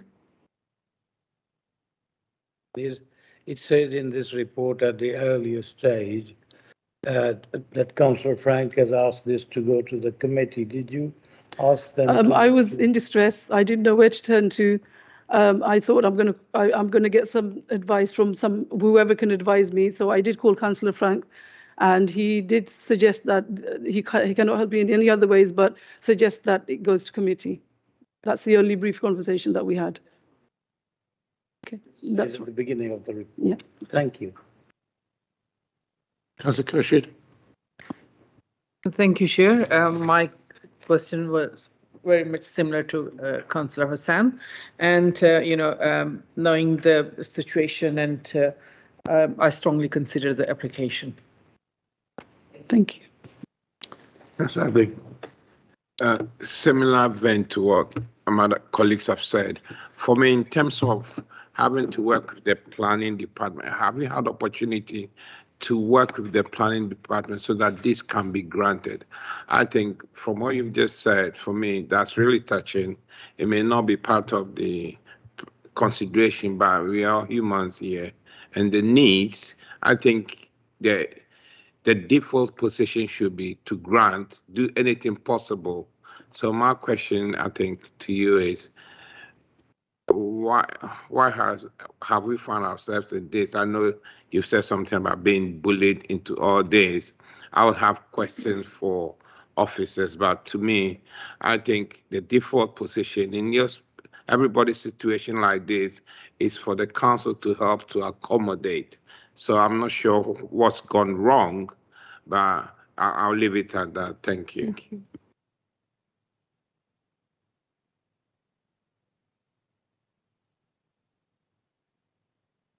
Sonny, did you? Yes.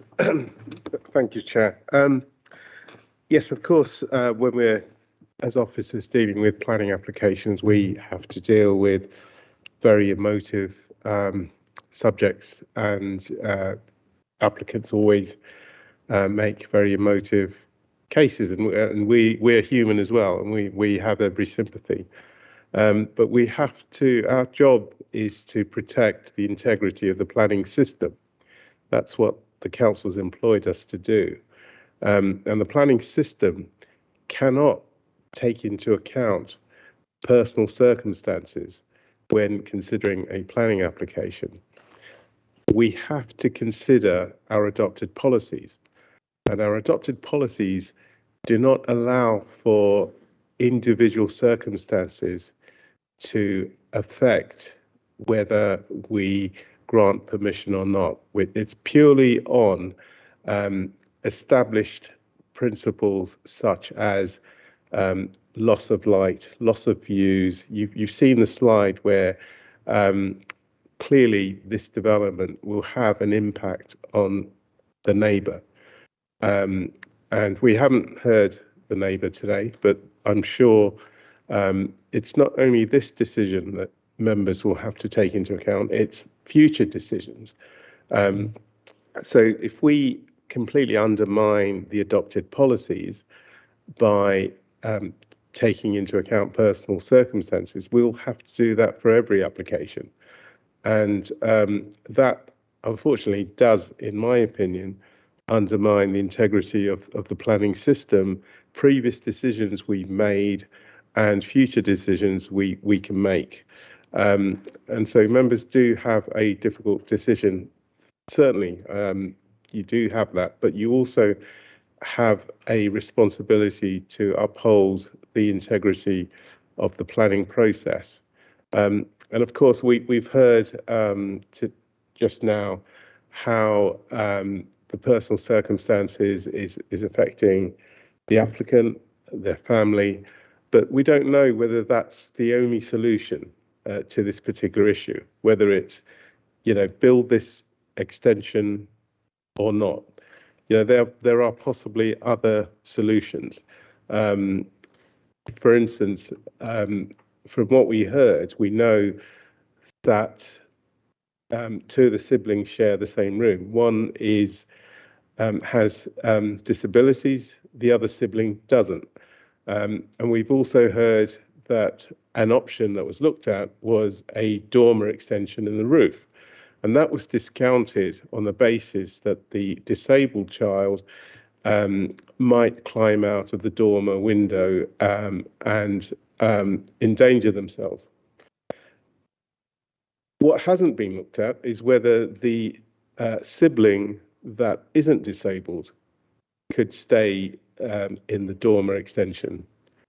And that, to me, appears to be an obvious potential solution that hasn't been explored. And therefore, my recommendation to members is to uphold the development plan which you've adopted, which the council's adopted, and we look at alternative solutions to try and help the applicant. Thank you, Chair. Stephen, do you want to come in? Yeah. Chair. Yeah. Thank you, Chairman. I just wanted to read out essentially one sentence in paragraph 35, which is page 211 of the report. It's under the heading Other Matters, and it's just to really cap off what the head of planning has said. And it's this. It's 1, 2, 3, 4, 5, 6 lines down. Whilst the case officer has considered the personal circumstances in this case, and just on that, personal circumstances can be a material consideration. It's just how much weight do you give personal circumstances compared with everything else, which may be pulling in a different direction. So I'll start again, but with that in mind. Whilst the case officer has considered the personal circumstances in this case, and it is recognised that the proposal would enhance the living conditions of the applicant and another family member, it would also significantly harm the character and appearance of the area, and I just want to emphasise this point, and the amenity of the adjoining occupiers. And that's the emphasis. You're not just, it's judgment call, it's planning balance, it's how much weight you want to put on various material considerations, but it's not just the personal circumstances, which are very telling in this case. I understand that, but it's also how does it affect the people in the adjoining property. So that's really the point I just wanted to emphasise. Thank you, Chairman.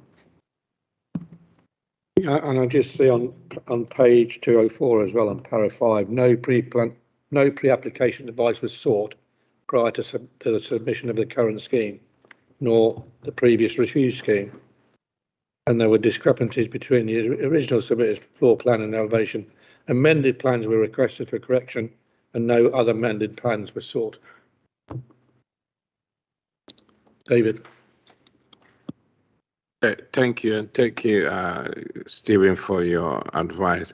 For me, my concern here is we've had people come here of developers, big businesses, plead poverty, and we make all sort of issues to make sure that we put amendments in. We never talk about maintaining the integrity. And you've just had a family come to us and we are saying, oh, integrity and all that, that's fine. But my question to you is, what are you doing to put the same emphasis or amend so that you can work with the family to make sure that this is granted? That's what I want to see. You can't say just because they're not big businesses or having to put up 21-story buildings and all that, so you're not going to look at those ones. It's the little people that make this town what it is. So for me, I think, yes, it's been explained, personal circumstance. What are we doing to make sure that this family with a disabled child is able to look after this person? What has the council done? What officers have gone and say, we want to help you to amend this to make sure that just like we do for the big businesses, we can do the same for you. That's what I want to hear. Thank you.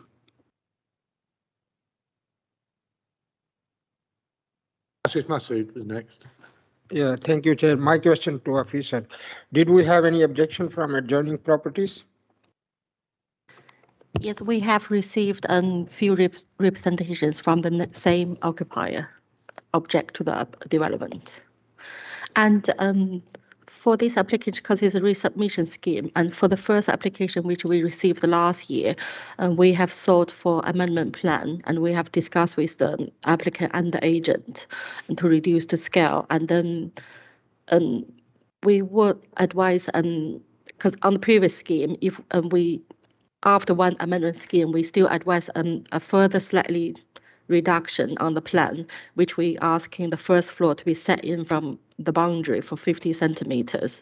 And then the plan was removed part of the first floor side extension, which would reduce the impact to the neighbor property. But the applicant decided the plan to be determined on the first revised plan that was refused. Hence, we received this resubmission, but the resubmission is a bigger scale compared to the previous refused scheme. Thanks. Councillor Hussain, did you have another question? Can I ask two questions? One of them was Stephen asked already, while it will improve, and I think Sunny gave us the adopted policy, and members do understand that what we adopted, we understand the planning, but we are human beings, so therefore we do take into consideration the need. So in terms of that, it says here on paragraph 31, no other properties would be significantly affected by the development. Yeah? Is that correct? Yeah, only one property, number 46. Yes. Yeah. Yeah, that's what you're saying. So you said they have objected. But where is the objection, the reasons? Can you point me where are they? It's in Appendix 1. Sorry? Appendix 1, reason for refusal. Is it in the report somewhere? Yeah, I think it's Appendix 2. Sorry? Appendix 2. Is it?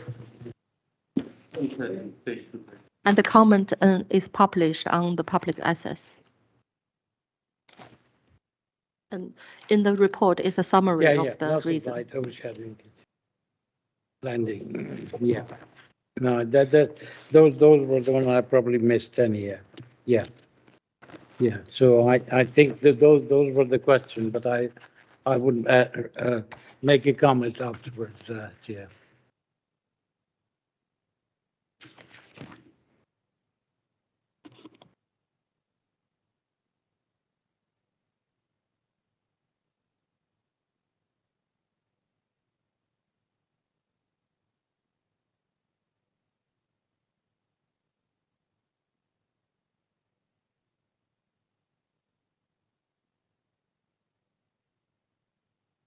Okay.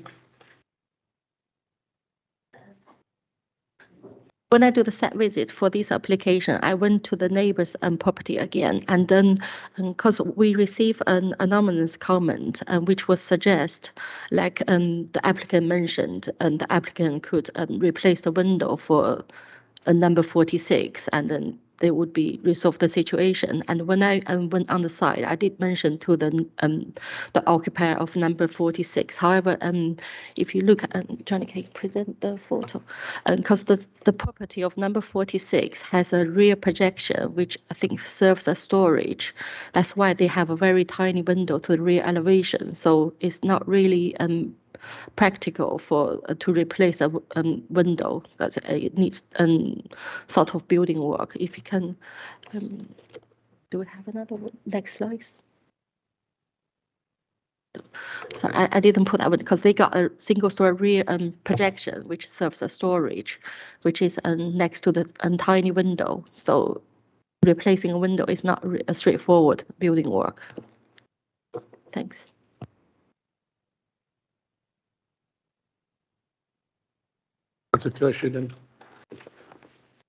Thank you, Chair.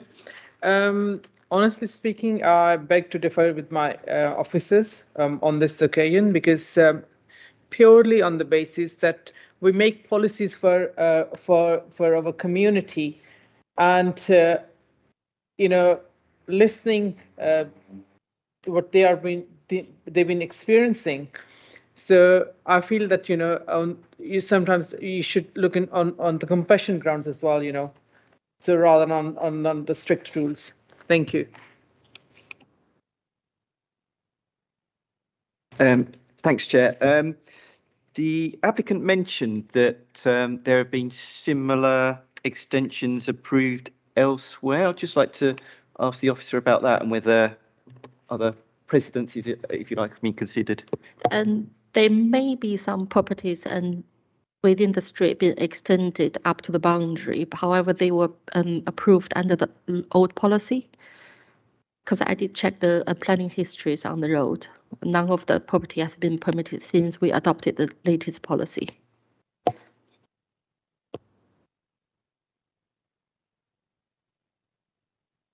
Okay, any further questions? Any comments?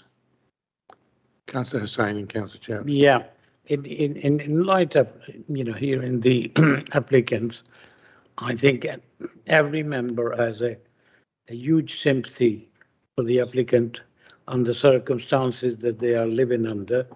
And I could understand the quality of life of the individual is just as important as upholding the development controls rules.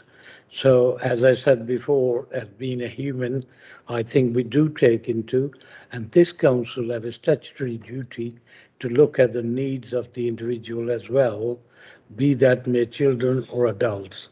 So that is also another part of the council that has to, and that's where I asked that why a occupational therapist has suggested, and had they done that, they would have recommended what can and cannot be done. So, even though the council may not pay it, but they could say that what the needs of the child is. But in light of that, I will not be supporting officer's recommendation. And I think it may be one of those cases that, as we said before, on that 21 story, this may be deferred for members to have a look at the house and for them to make an independent decision and to say, yes, in our opinion, it does or it doesn't. Yeah, that's what we do and have done in a number of previous occasions where we disagreed with the officers and did not go along once we visited the site. If you've moved deferral for visit, yes, then I'll second that. Yeah. But I want to give people their say, because when it comes back, then we've already done the debate and the questions and comments. Okay. So Lee Bridgen. Thanks, Joe. I mean, I was just going to reiterate that I'd be happy to second or vote in favour of a deferral, because I think it's really important that if we do decide against the officer's recommendation, that we get it right, because I'm mindful also that the owner of 46, who raised the objection wouldn't then have any grounds to appeal our decision, as far as I'm aware. So it's important that we get this right. So I'd certainly back a motion to defer. Yeah. I think you were saying if it was refused, they've still got the right of appeal. Yeah, I'm referring to number 46, who have raised the objections. They would have no right to appeal if we were to vote against the officer's recommendation to object. Yeah, as I understand it. Yeah, that's right. I'm just getting a little bit confused and rereading the report, as that there were discussions about the use of the extension. That's page 22235. And the response was the extension was needed to house an elderly relative. I just don't know. Yeah, it's a disabled person on the road, but we'll find out. We'll discuss it. Anybody else want to make a comment? And then it's been moved and seconded for deferral. Take the vote. Yeah, I thought. Oh.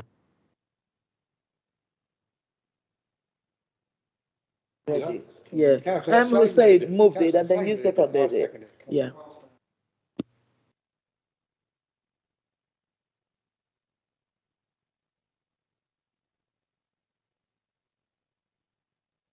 Okay, Chair, I'm going to the votes now. Councillor Adley?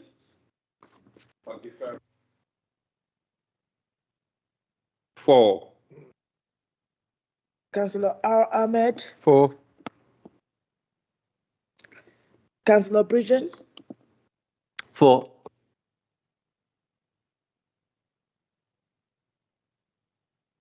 For. Councillor M. Hussein? For. Councillor Kershid? For. Councillor Masood? For. Councillor Taylor? For. That's okay, so that's carried. Yes.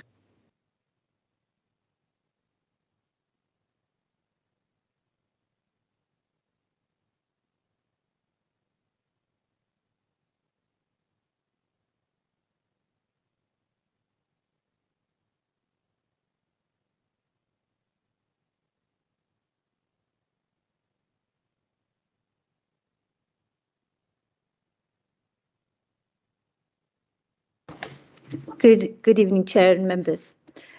This application relates to 183 Old Bedford Road. It's a change of use from a large sui generic house in multiple occupation to a children's care home. There is a verbal update on this application relating to a consultation response received from the Director of Children's Services, who has not objected to the scheme but has raised concerns regarding the issue of need for the facility. However, under the current local plan, there is no requirement to demonstrate a need for a Class C2 use care home. This application is a large extended detached property located on the western side of Old Bedford Road, opposite the junction with Elmwood Crescent, amongst a row of similar detached properties of varying scale and design. 51 neighbours were notified and a site notice was displayed. 4 representations were received, objecting to the scheme on a number of grounds, including the loss of family dwelling, impact on the character of the area, effect on the amenities of the adjoining occupiers, and parking and congestion concerns. These concerns have been covered within the report. The material planning considerations are the principle of the development, impact on the character of the area, effect on the amenities of the adjoining properties, and parking. In terms of the principle of the development, the site has complex planning history relating to its lawful use. It's had planning permission to be used as a HMO autism centre in the past. However, the most recent planning permission was granted last year, and the lawful use of the site is a large 12-resident HMO, which is a sui generic use. This means that the current proposal will not lead to the loss of a family dwelling and would therefore not be contrary to the identified housing needs within the borough. The proposal is seeking a young person's care home for a maximum of 8 children aged between 8 to 18 years with learning disabilities and autism. Although the permission is seeking a maximum of eight children, the applicant has indicated in the supporting information that it's likely that the core number of children at the site would be 6 for the long term, with extra child or children being cared for on a temporary basis, depending on whether the care home is able to meet those needs. The children will be supported by staff 24/7 with 2 staff members and a manager being on site from Monday to Friday from 9 a.m. to 5 p.m. and 2 staff on duty in the evening and early morning, one whom will stay awake during the night. In terms of the overall staff ratio, the applicant has indicated that there should not be more than 5 staff members at any given time. However, to ensure that there is adequate staff at the site to manage, a management condition has been included, which will seek further details regarding the staffing levels to be submitted for later discharge.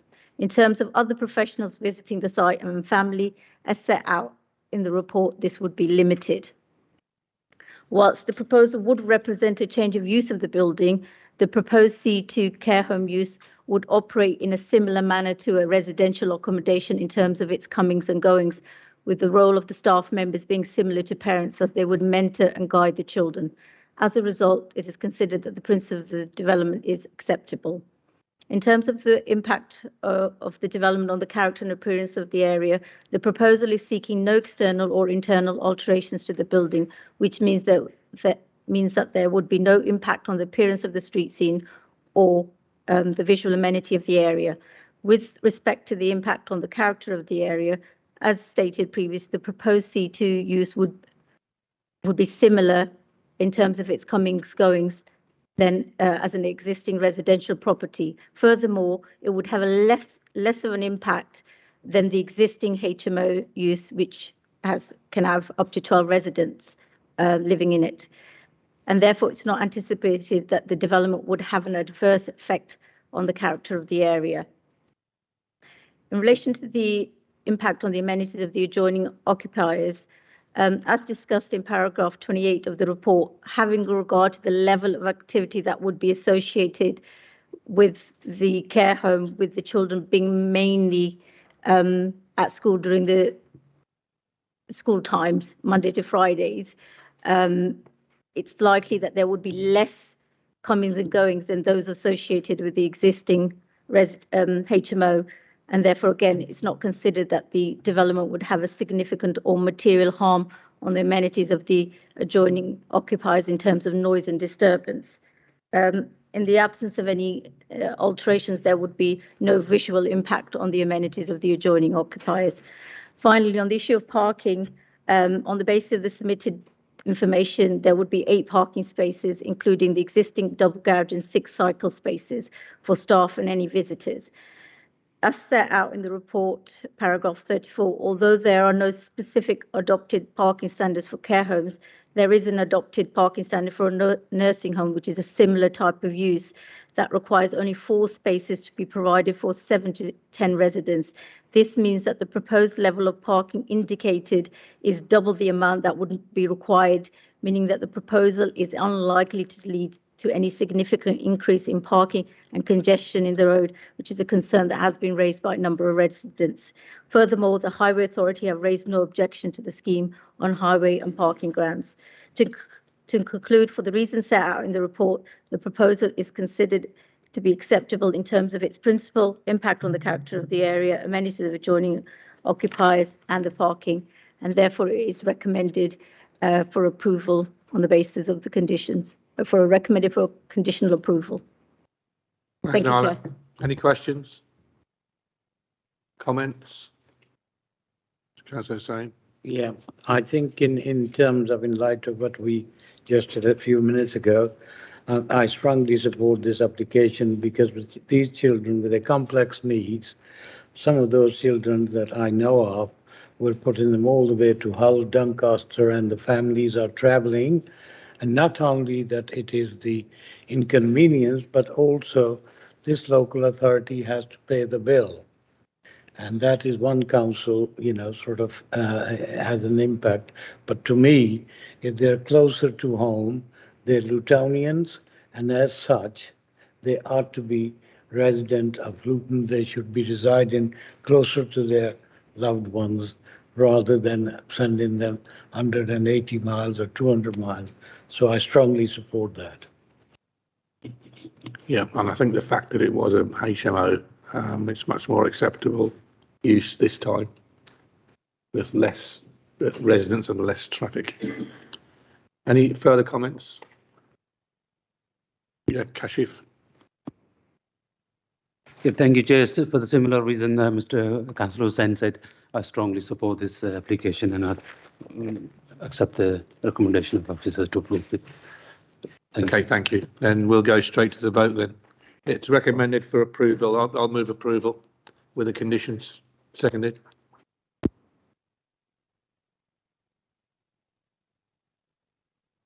Chair, let's go to the votes. Starting with Councillor Agbley. 4. Councillor R. Ahmed. 4. Councillor Bridget. 4. Councillor Chaudhry. 4. 4. Councillor Kershid. 4. Councillor Masood. 4. Councillor Taylor. 4. That's unanimous, Chair. No. That's carried and planning permission has been granted for 183 Old Bedford Road. We're going to the next one now, which is agenda item 12, the Icon Hotel, Stewart Street. And that's Sunny. Good evening, Chair, members, everyone. This is item 12, which is on 167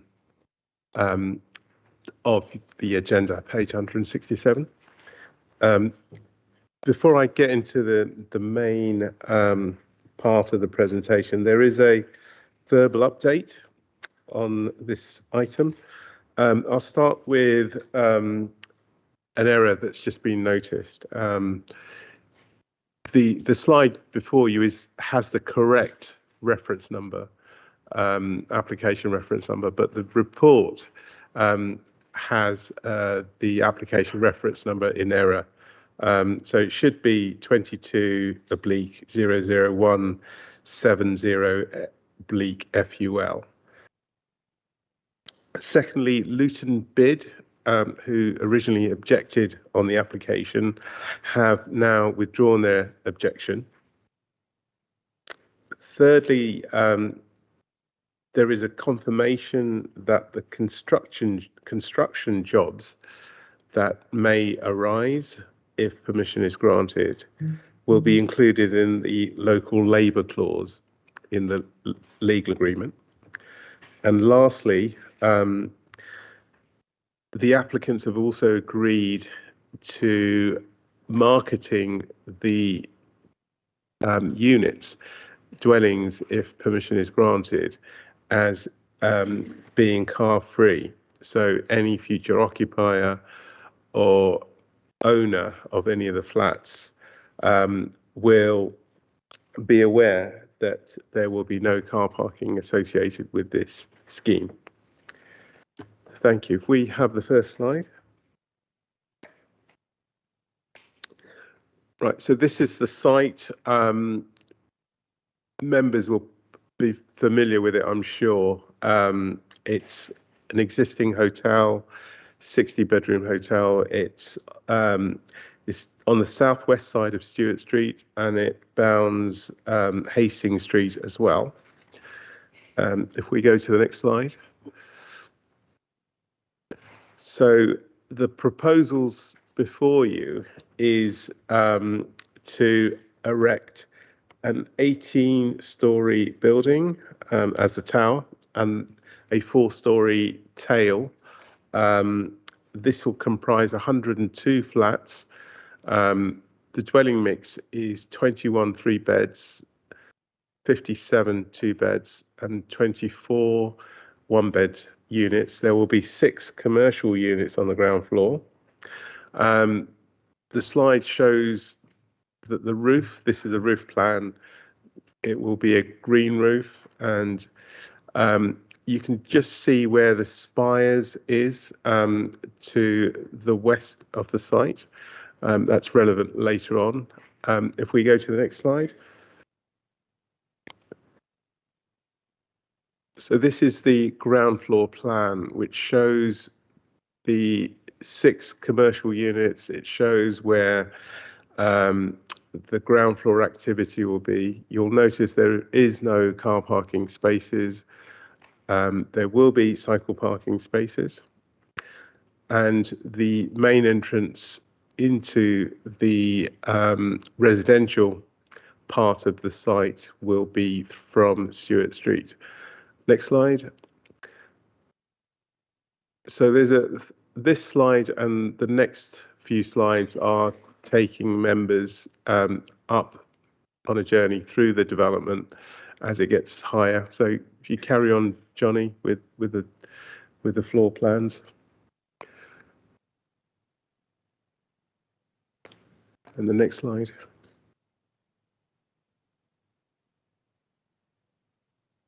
And we finally finish with the elevational CGIs of what the development will look like. It's essentially 18 stories, 18-story tower with a 4-story tail.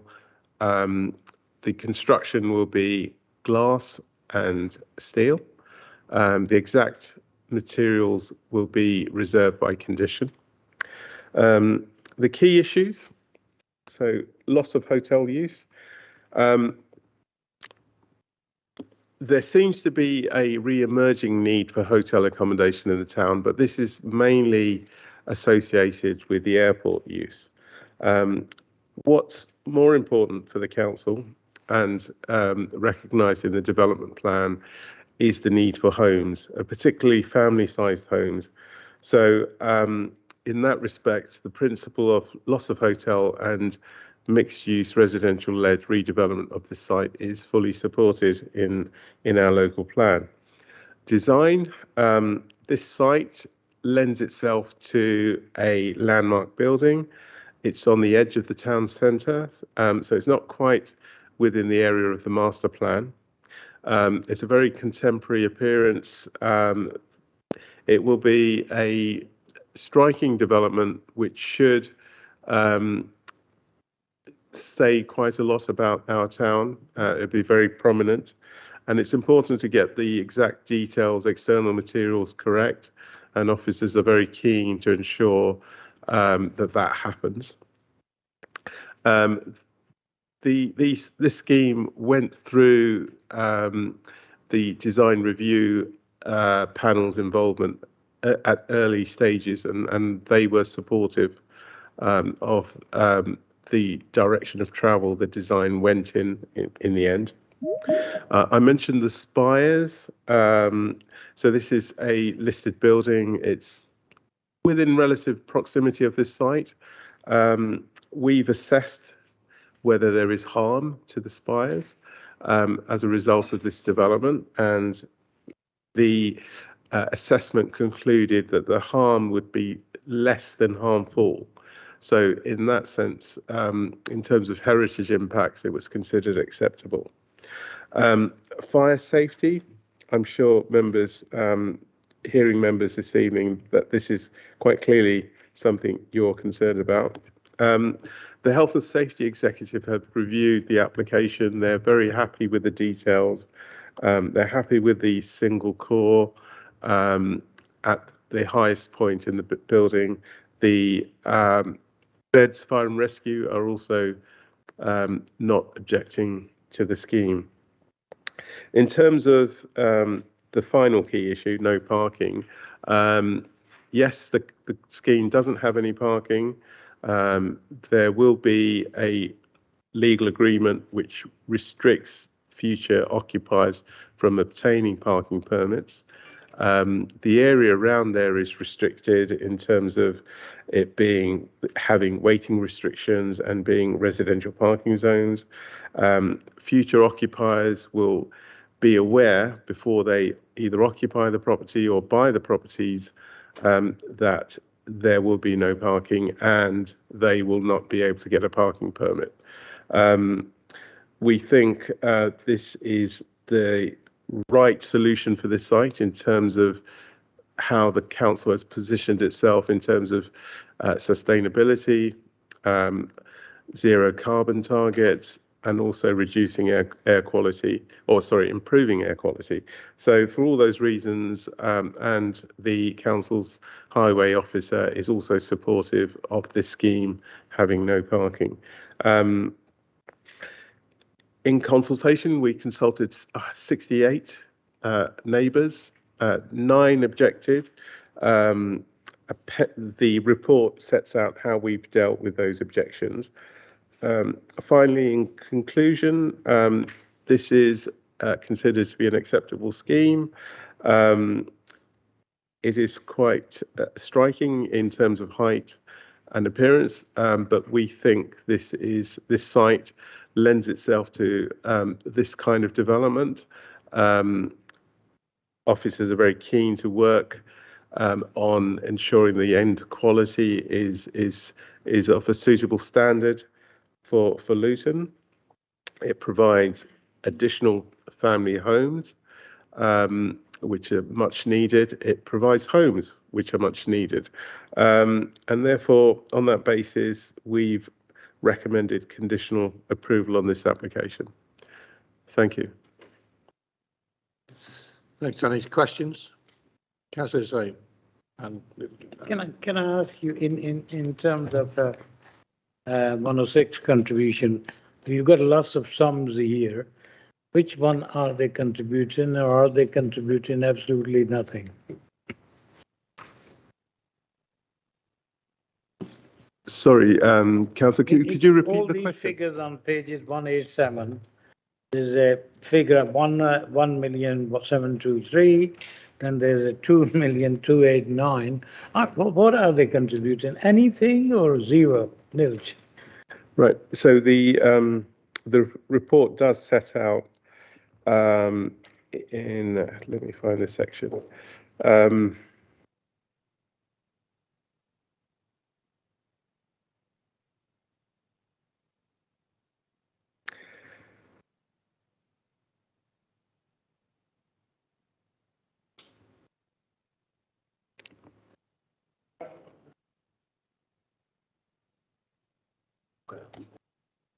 Seventeen, right. Yes, so the paragraphs from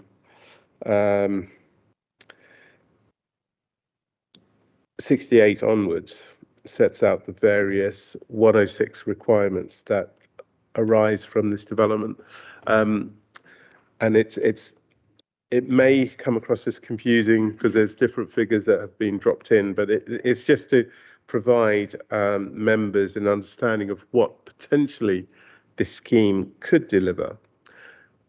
Unfortunately, it's not a viable scheme, and members have been here before. It's not viable at the moment, but we will have a review mechanism which will interrogate the viability of the scheme much later on in the process. That could be a couple of years.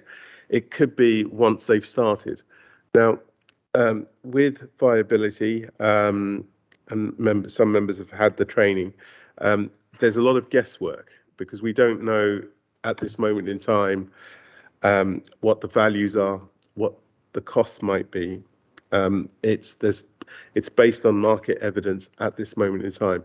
We don't know what the actual costs and values will be later on. The legal agreement will be constructed in such a way that we can test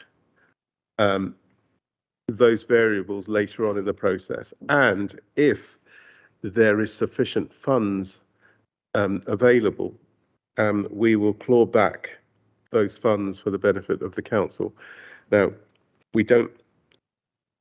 it'd be very pleasing if they managed to satisfy all the requirements, and that would be a really good day for Luton Council. But we will try and get as close to to what we should be achieving as best we can based on what future values are achieved through this development. But I'm not asking you to look in the crystal ball and predict, you know, what the economic situation is. Just members need to be pretty clear that at this stage we're offered zero. Yeah, is that what? Yes, I mean, just simple. Don't it's give not me a entirely very zero. long answer, please. Yeah, it's not entirely zero because there are some contributions that they're making regardless of the viability, which is that they're making a commitment to local labour. They're making a commitment to the car-free zone, and they're making a commitment to providing a monitoring fee to the council so we can monitor their legal agreement and their development. So it's not entirely zero, but the bits that members are really keen on is education and affordable housing. That would be zero, yes.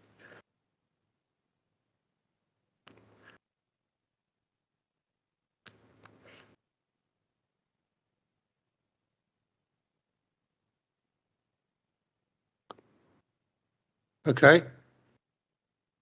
Are you having a private conversation? Or can we all join in? Well, ask the question to me, please. Yeah. Well, ask the question. Ask the question. Yeah, ask now. I'm asking you to ask the question. Okay, sorry about this. No, it's just there was something else. I like the design. It's really niche. It's really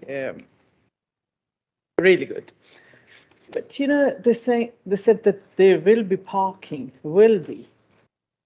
So you know, we want the concrete things rather than in a grey. Sorry. Nothing at the moment. Yeah. So I think it's a good idea to have in the plans. What sort of parking they're proposing. So all the proposals should be in the application. They're offering nothing. Sorry. Sorry. Thank you, Chair. With this scheme, there's no off-street parking at all, Councillor. They're not proposing any off-street parking at all.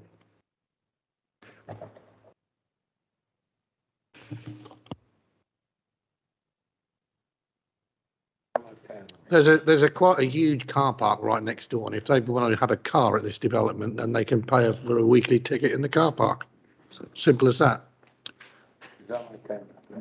Who was David? Were you next? And then thank you, Chair. In terms of page 187 in the pack, policy LLP 16 is talking about affordable housing, but it looks like it became smokes and mirrors. I couldn't understand where we're going with this. It talked about 1.7 million. It went to 2.2 million and then reduced to £10,000. What does this mean? That's number one.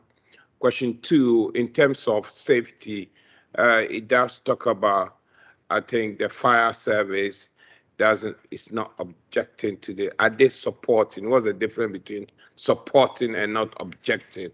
Can you make the difference? Because are they supporting this or they are just not objecting? Thank you, Chair.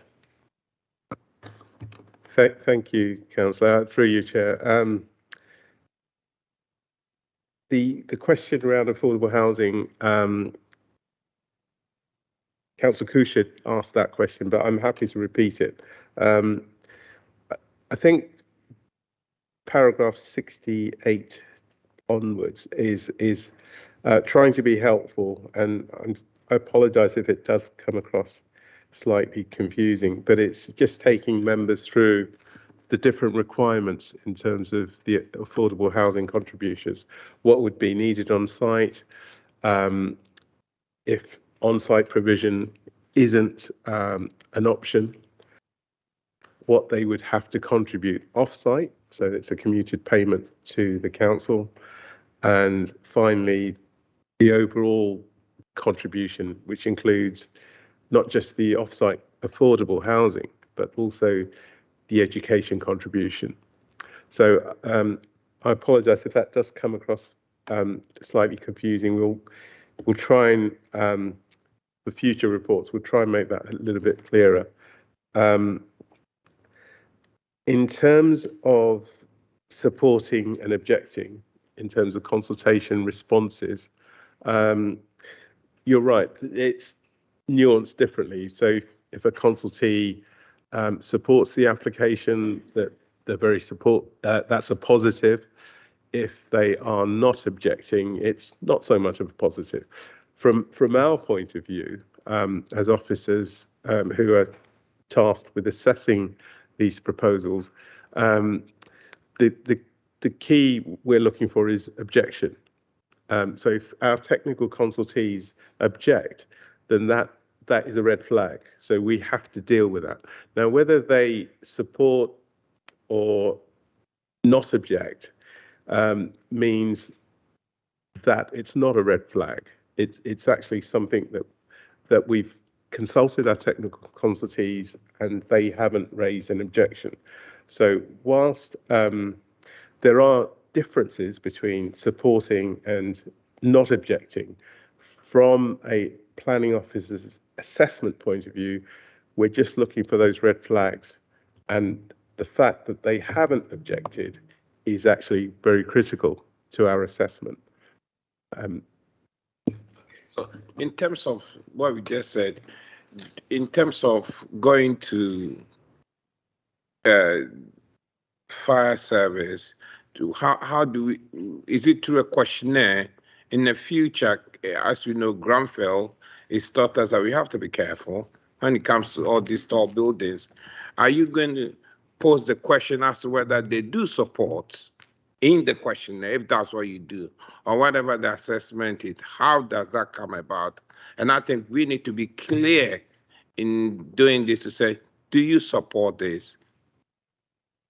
We have to ask the question, do you support this? And not be worried about, oh, we haven't objected to it, so wait till there's a big accident. That's not good enough. For me, I think the question should be, do you support this? And if not, why not? Yeah, it's a very fair point, Councillor Hagley. Unfortunately, we can't direct our consultees on how they respond, and they respond in a variety of different ways. In terms of legislation, we're only required to let them know about the application. We can't direct how they respond, but you're right. If they were clearer what their position is, that would help us, and it would help yourselves and members of the public much better. But unfortunately, it's not something we can ask, and unfortunately, we're not resourced to pursue comments and sort of as it were, corner technical consultees and say, well, what did you actually mean? Are you actually supporting it? And which bits are you supporting? So unfortunately, we're under time pressure to determine applications. And we're also under resource pressure because there's not enough of us and too many applications. So that's the problems that we have. So I'm not clear whether you can ask the question. Are you able to just ask the question? Do you support the application? Yeah, I hoped I answered that, but I can answer it again. The problem we have is we're not legally required to ask that question again. So we let consultees know that there's an application that we want them to comment on, but there's no legal right that we have to direct them in how they respond to those to the consultation. I think what I'm asking is, I don't want to ask to just go with the legal minimum or no minimum at standards at all. And as we're going to be seeing, we are landlocked. In the future, we're going to be seeing all these high rises. And we need to ask the question for our own satisfaction. Do you support this application? I don't think we need the law to tell us whether we can ask people whether they support the application in terms of safetiness. We're happy to take that feedback, Councillor Agnew. Lee Bridgen. Thanks, Chair. I agree to a degree the point that Councillor Agnew is making, and ultimately the buck does stop with us. When in relation to in your report, in your verbal report, you mentioned that the HSE were very happy with the application, but looking at their report, I wouldn't necessarily personally define that as very happy. They did have concerns about there being only one staircase for people to escape the building and for firefighters to enter. And they also mentioned that there should be a QDR, which is the quality design review. And I'm looking at the applicant's response, and their response is along the lines of, it doesn't need a QDR because the building is 49 metres and not 50 metres. I haven't seen any response from the HSE indicating whether they're happy with that response or not. Certainly, I don't think I'm happy with that response, because someone who's in a 50-metre building, if they're, building's on fire, they're on the top floor, needing to get out, they're not going to be bothered whether it's 49 metres or 50 metres. They're going to be concerned about their safety and getting out. So, yeah, I'd just like to, I guess, seek your clarification on that point. Thank you. That's a really good question. My understanding is the Health and Safety Executive responded to the applicant's response, and they didn't object. So it seemed to satisfy their concerns. But we've got the applicants online as well. Unfortunately, the case officer isn't here. So I don't know if the applicants want to update members in terms of how that final situation sat with the HSE. Yeah, if it wasn't on my sheet, but then I realised that there was a late application to speak, which I allowed. So if the applicant wants to come in now, then he's got the courtesy of the same up to 5 minutes as everybody else. And I think now he's got the advantage of listening to the questions that have been asked, and if he can come up with some responses to those questions.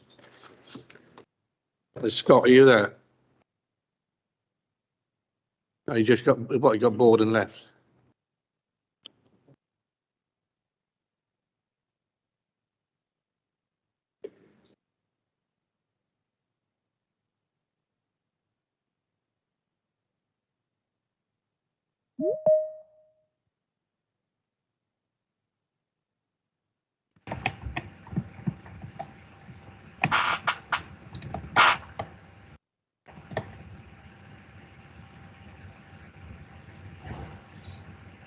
Hello, Scott.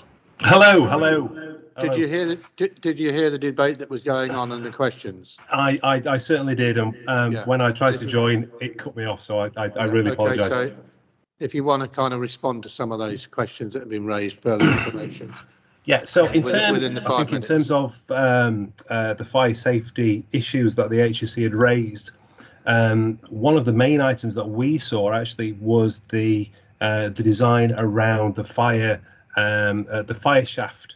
So that's in terms of in a high-rise building, there's always one fire lift, and the lobbying arrangements of that, which actually on the original application we got slightly wrong. So we attended to that, and that is absolutely to regs. We only deal in terms of, and it's not a basic requirement. We are as a practice, and the client as well are very keen to provide that something that is over and above. The fire safety is obviously very, very important to everybody right now, and so to us. So in terms of 49 meters, 50 meters, yeah, you're absolutely right. It's going to make no difference to somebody whether it's 49 meters or 50 meters if there's a fire. But in terms of that, the design of the building itself, even at planning stage, the escape distances are right. The fire, in terms of how we've designed the partitions between the apartments, is right. The lobbying is right. So I don't think at this point, as a practice, we could do more. If at the end of the day you require some more comfort on that, then I think if you can condition it, absolutely fine, and we can deal with it. One of the team members is a fire consultant who does actually quite a lot of work around Luton, and is well known to Luton. He would be, and as a team, we would be able to answer that condition.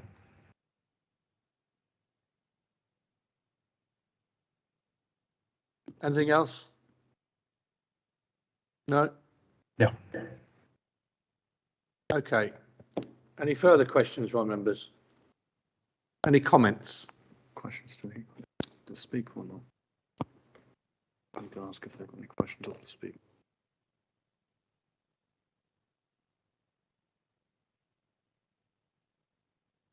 Any questions to the applicant's agent? No? Councillor Ahmed, question? A comment now. We'll do comments. Comment, please. Yeah, thank you, Chair. Erection of an 18-story building compromises 102 flats, 21 3-bed, 57 2-bed, this. No single one parking. And as you said, there is a car park. Yeah, they can park there, all these people. But what happened about the people already living there? That's residence area, all 4, 5, 6 roads joining to Folly Hill and the Dullo area. Yeah, where those people will park. And I can't understand the people spending so much money, billions on these buildings, making flats for their own profit, and they're not thinking about people. We already discussing their family with the disabled kid. Yeah, for those people who are 3-bedroom living in 3-bedroom house, 2-bedroom house, yeah, where those people will park. Obviously, these people take their places and they find somewhere else. Why not these people just make 2 stories for the car park, and then they can build the flats and houses, no problem at all. So on these bases, I don't want to discuss any more things because being discussed, I'm totally against this recommendation. As regards car parking, and we get it every time, the National Planning Policy Forum, the instructions from the government is to reduce car usage. And when you have a sustainable location like the town centre, and that's an ideal time to reduce the dependency on the car. So reduce the car parking spaces. There are several developments that we got in the town centre have no car parking spaces at all.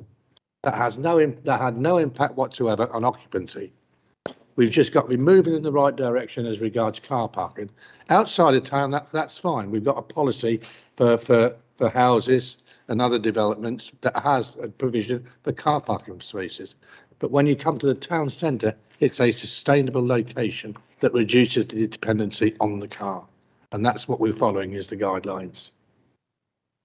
I don't know if you want to follow on that, Sonny, but it seems that we're moving away from town centre car parking spaces. It just doesn't make sense.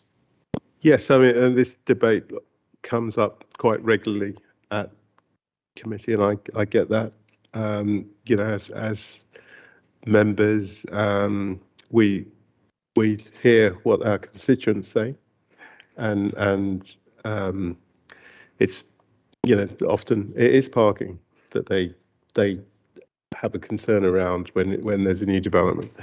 But as Councillor Taylor said, we as a council are moving away from the philosophy of providing a car parking space for everyone that wants one, because that is a quite historic policy that this country used to have, and we've moved well away from that now. So the idea is to encourage sustainable transport, and particularly in sustainable locations such as the town centre or on the edge of town centres. This particular development shouldn't make any impacts in terms of car parking in the neighbourhood, because there are currently restrictions and there are residential parking areas, and future occupiers of this development won't be able to get parking permits. So they cannot make any impact in terms of the parking situation with their neighbours. And there are people that are happy to have a home without a car.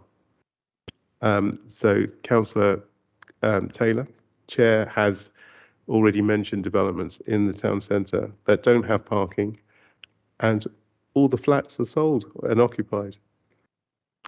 We as a council, we have a policy of zero carbon. That's where we're moving towards, and we have a policy around reducing poor air quality. So having a development that doesn't have any cars, that doesn't give an opportunity for someone to have a car, actually is consistent with where the council is going in terms of this situation. Thank you, Chair. Thanks, Chair. So just following up on the comment from the developer who offered about a condition for there being a PQR if committee is minded to approve the application, and I would like to see a condition along those lines added if possible, if the committee is minded to approve. Sorry, Councillor Bridgen, just to understand, did you want to see the condition drafted before a decision is made on this application? Is that how I understood it? Yes, if possible. I think it's probably similar to the condition that you have in the other application. Would it? I think it'd be similar to that. No. What we can do, if members are minded to grant permission, we can craft a condition that requires a strategy to come forward, which deals with the fire safety concerns, and we can make it an informative that it's approved at committee.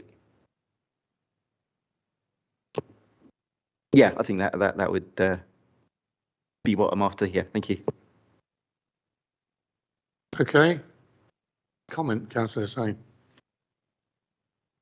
In light of what the colleagues are saying, I think we would have a stronger view in terms of 106 contribution if they could be made very clear if we were to agree to this development, that there is a clear sign, and given the developer and he's listening to it, a very clear message that we want to see contribution.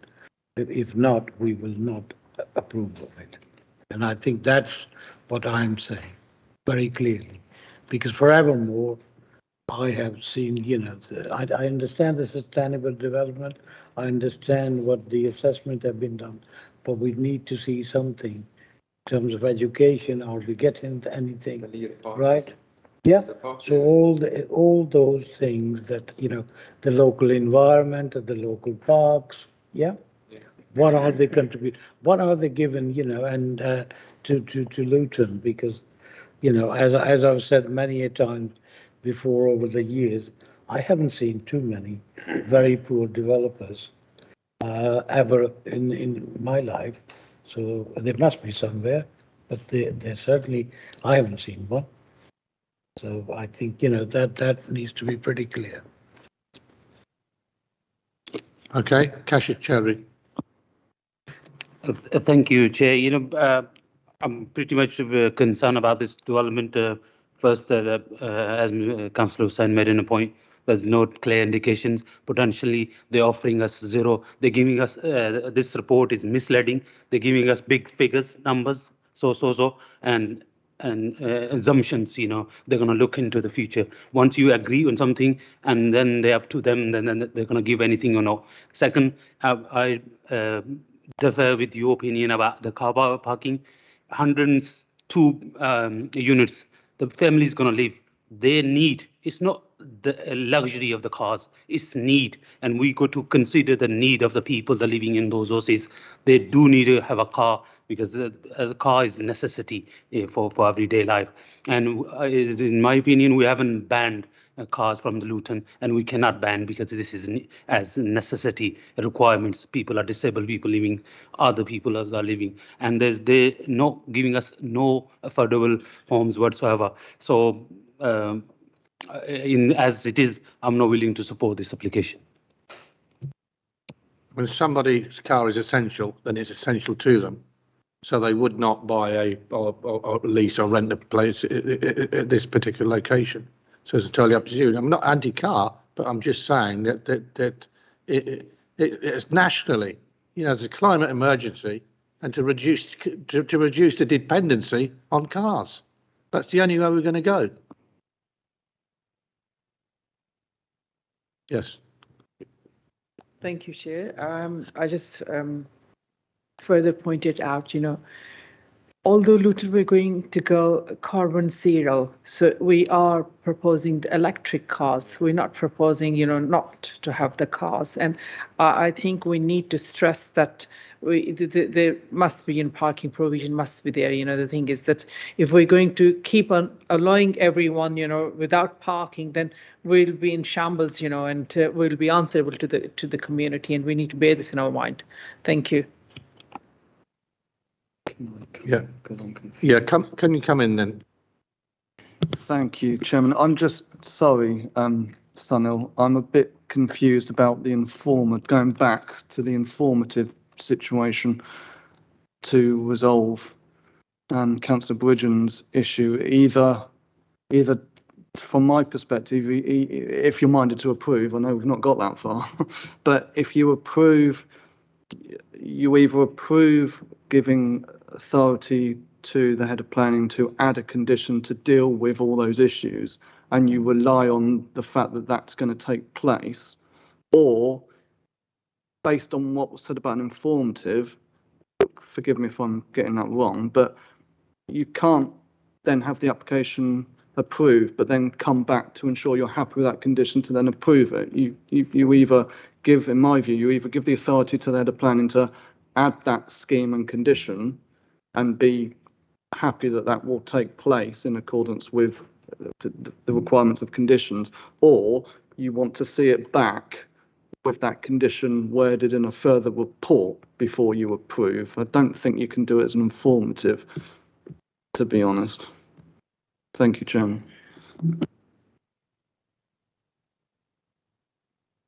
Thank you, Chair. Yeah, just move on further to Hussain and Samara raised points. I think 4 and 5 years ago, I made a house, 3-bedroom. I get the planning from the council. Yeah, that time, council asked me, because obviously people are moving in that area. We need to develop park. It will be pressure on the road, shops.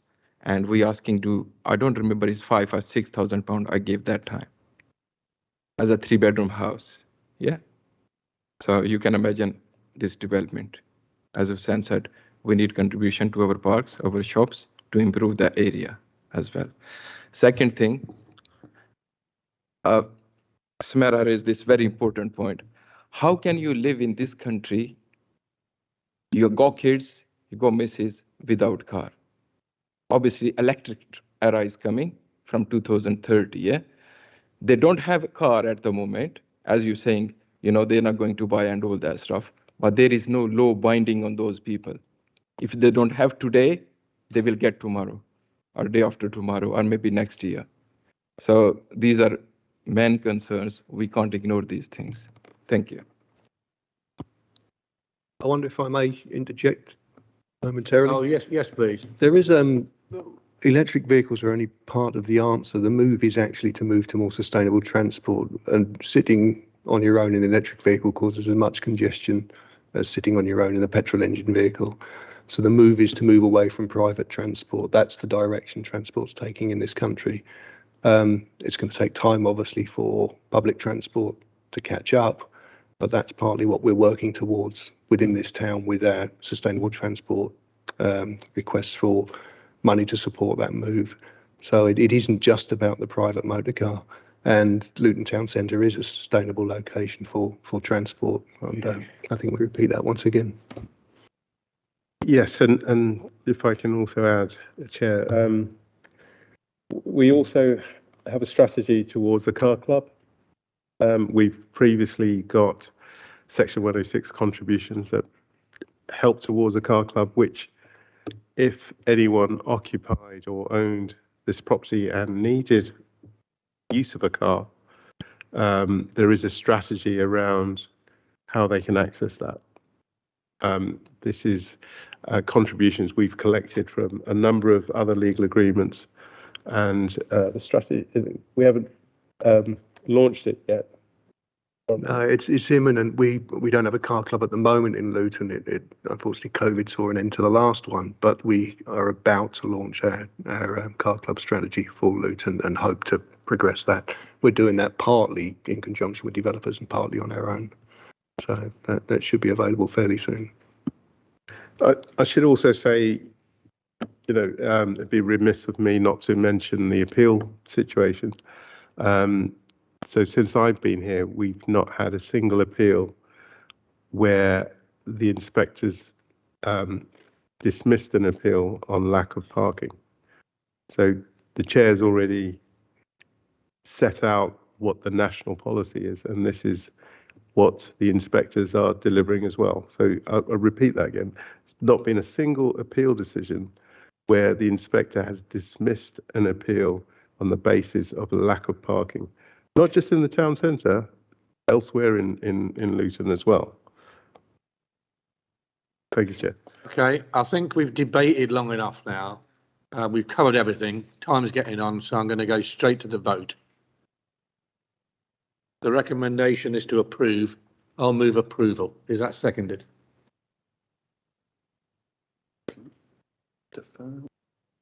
Okay, somebody move an alternative then. Those conditions. So you'll second approval. So is that pending the condition? Would we agree to delegating authority to head of planning on that? Yeah. Okay. If we can get those contribution. Oh, you're talking about section 106? Yeah. Oh, sorry, I was talking about the. I was talking about something different. Sorry. That gives the planning officers delegated authority to discuss, negotiate. If they cannot produce the goods, then it comes back. Which is. Thank you. Yeah. That's what I'm proposing. Yeah. Okay then. Sorry, Chair. So with that amendment. Yeah. To clarify my condition, it was with respect to the design review in relation to fire safety. One person talking, please. So my condition was in relation to the design review in relation to fire safety and delegating head of planning authority to review that. Yeah. We've had applications come back to us, but because they failed to comply, I signed the Section 106 notice and it came back to us. In terms of conditions, I'm still not clear about the affordable housing. So can we make sure that's a condition? If that's not satisfied, then we shouldn't be granting. Yeah, we got the actual viability study that's done by us as well. and also the overhead clause, which if the prices go up, say they develop in a couple of years' time, and then the price of the flats and the condominiums have gone up, then we can tap into that, which is normal practice. Thank you, Chairman. Just to clarify what I think the recommendation is that you'll all then be voting on, unless you think something else needs to change. It's been recommended to approve, seconded by Councillor Hussain. Subject to all the normal conditions, yes, but including on top of the conditions that are set out in the report, a requirement for a scheme to be submitted that the head of planning approves and therefore discharges a condition in the usual way relating to fire safety. Yeah. Thank you. QDR. Right. Okay. Clearly, if that condition or any of the other conditions aren't discharged, then when it doesn't come back, it purely isn't discharged, and therefore they shouldn't commence their development until it is discharged. In that particular case, it'd be a breach of. They wouldn't actually have planning. Breach of condition. It'd be a breach of condition, because it would be a condition that's so important that you could then say, well, hang on, you shouldn't be putting those bricks in the ground until you've complied with that condition. Does that make sense? So it doesn't come back. If they don't enter a 106 agreement, it comes back as per the resolution. So that's where we are so far. Does that sum everything up? Yeah. Yeah. Yeah. Yeah. David, try and confuse us even more. Can we make sure that we have an update on the smokes and mirrors in terms of affordability? For me, that's really important. I don't think I'm clear in my mind when they're going to talk about when we know whether they're providing affordability or compensating for that. If that's in the condition, we should be updated to say yay or no. If no, refuse.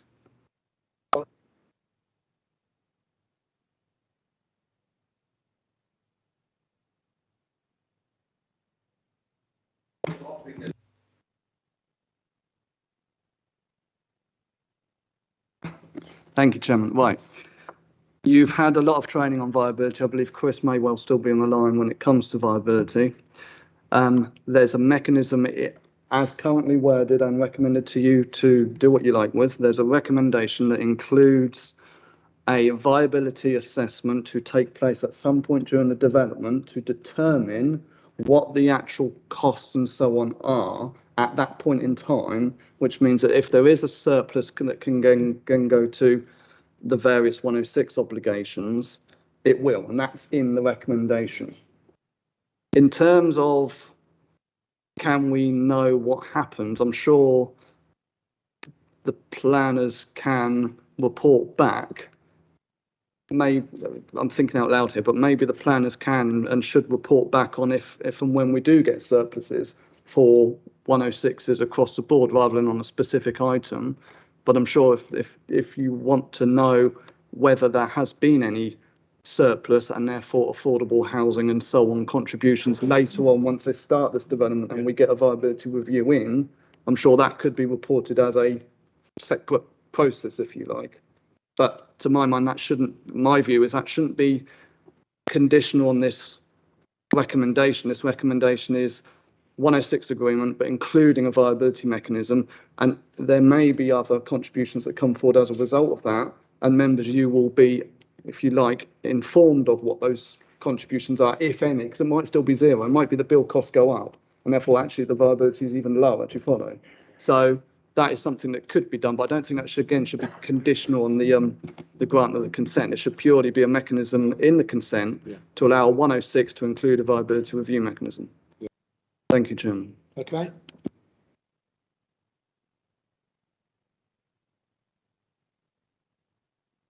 The recommendation. Yeah, that's covered by the Section 106 agreement. Yeah. That's already in there. I want to mention one thing here, because as Special said, like this is recommendation and all that stuff, yeah. We need to face the public. The peoples are here, members. They're not asking for themselves. I'm not asking for myself or my colleague, yeah. We need to face the public. If anything later, if go wrong, they're asking us. They don't know spear shot. They don't know the officers, yeah. So if you're saying, oh, this is recommendation, so why we are here then? You can do yourself everything, isn't it? Why are you calling us here then? So what I'm saying, if policies are made, I can understand that, but policies are made for us, yeah. And every day, every second day or third day, situation of living, situation of people's, everything is going to be changed. So we have to make decision according to current situation, and we are here for our public rights. That's why we have to be careful when we're going out for after these decisions. Thank you. That's why we have Section 106 agreement. Yeah. So there is a planning gain for the residents of this town in parks and education and housing wherever possible. But if you went to the planning training, said it even when costs are rising, especially material costs and labour costs. No, but that's got to be taken into account. But the thing is, Section 106 is there. It's been running for many years, and we received a lot of money.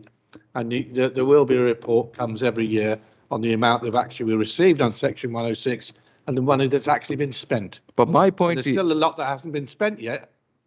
But my point is, you know, when these peoples, when they're spending a lot of money towards these big projects, yeah, why not they thinking about the people, working class people? This area, Luton, is a deprived, poor child poverty is on the top, yeah. Everything is there. When normal person can contribute towards parks, shops, I gave you my example. I don't remember 7,000-8,000 pound I contribute for the 3-bed house.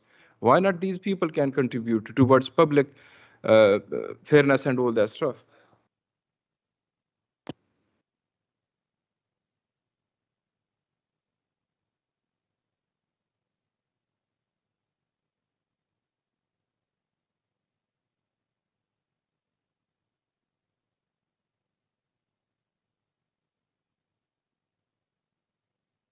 The recommendation is to approve, and that's been seconded. So we'll go to the vote, Eunice. Thank you, Chair. Starting with Councillor Adley, for or against, consider. Yeah. For.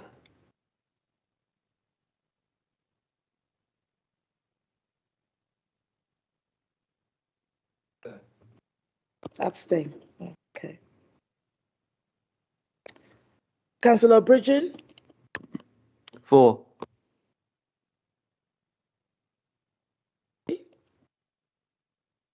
Abstain. Councillor M. Hussain. For. Councillor Kershid. Abstain. Councillor Masood. For. Councillor Taylor. For.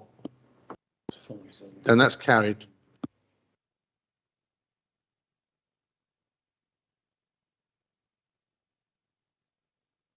Is all I can think about this time of night. Whole time.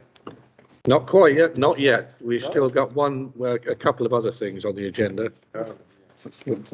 We've got the last one, the planning one, is the 42 Granville Road.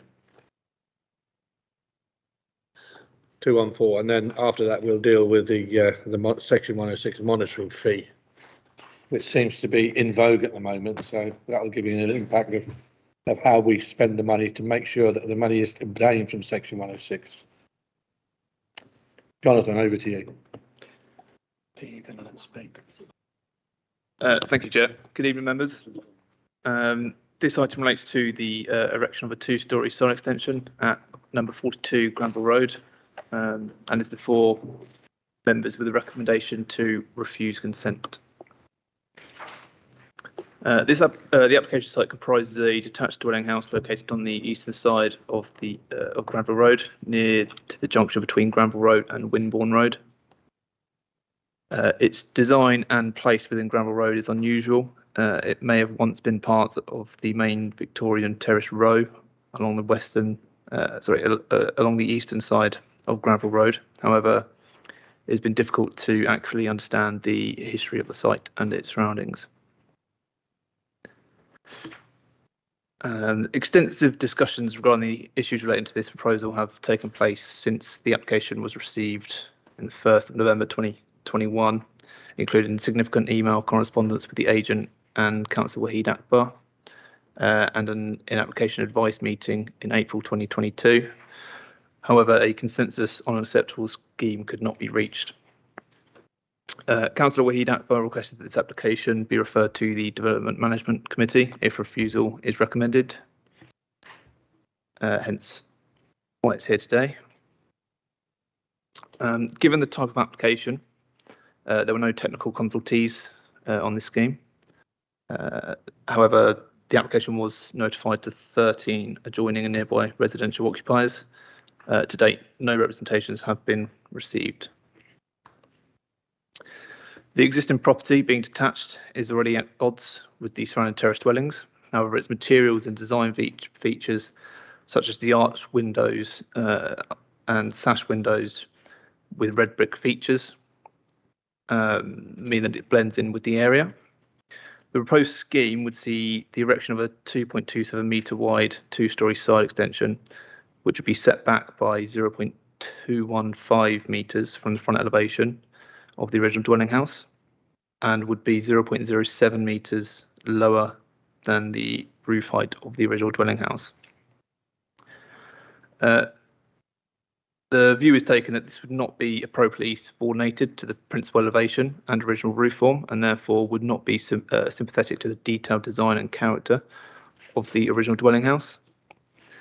Furthermore, the windows to the rear are placed close to the original dwelling, which appear awkward and detracts from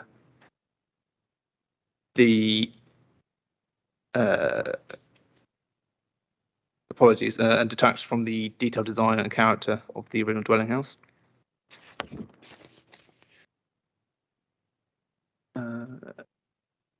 In terms of the amenities of adjoining occupiers,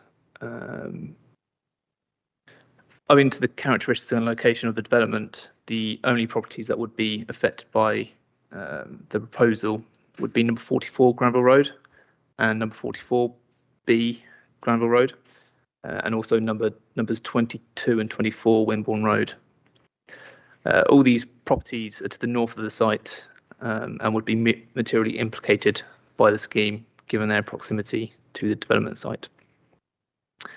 Number 44 Granville Road and number 24 Wimborne Road already experience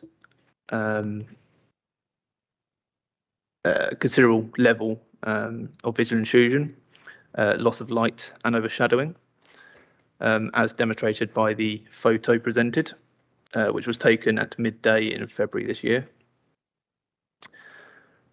The proposal, by virtue of its siting, would be only 5.73 metres away from these windows, which would result in a further loss of light, overshadow and visual intrusion greater than what is already experienced by these habitable rooms, and would therefore materially harm the living environment of the present and future occupiers of these properties.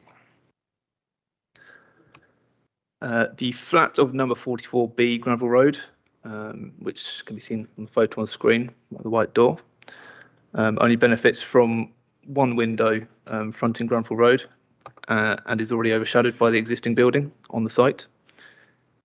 The proposal would significantly exacerbate this impact, making the existing situation again materially worse for this occupier. It's also considered that the reduction in space about the building due to this proposal will make would appear overly intrusive when viewed from the rear gardens of number 22 and number 24 Wimborne Road, increasing the sense of enclosure for these properties to the detriment of the quality of the living environment of these occupiers. In terms of parking highway implications, the Luton local plan that requires a maximum of 2 parking spaces to be provided for the development. However, owing to the constrained nature of the site, no off-street parking can be provided for the site, and whilst this would raise some concern, in this case, it'd be difficult to sustain a reason for refusal based on parking, given there are no parking restrictions within the road, and the site has good transport links, being close proximity to a number of bus stops.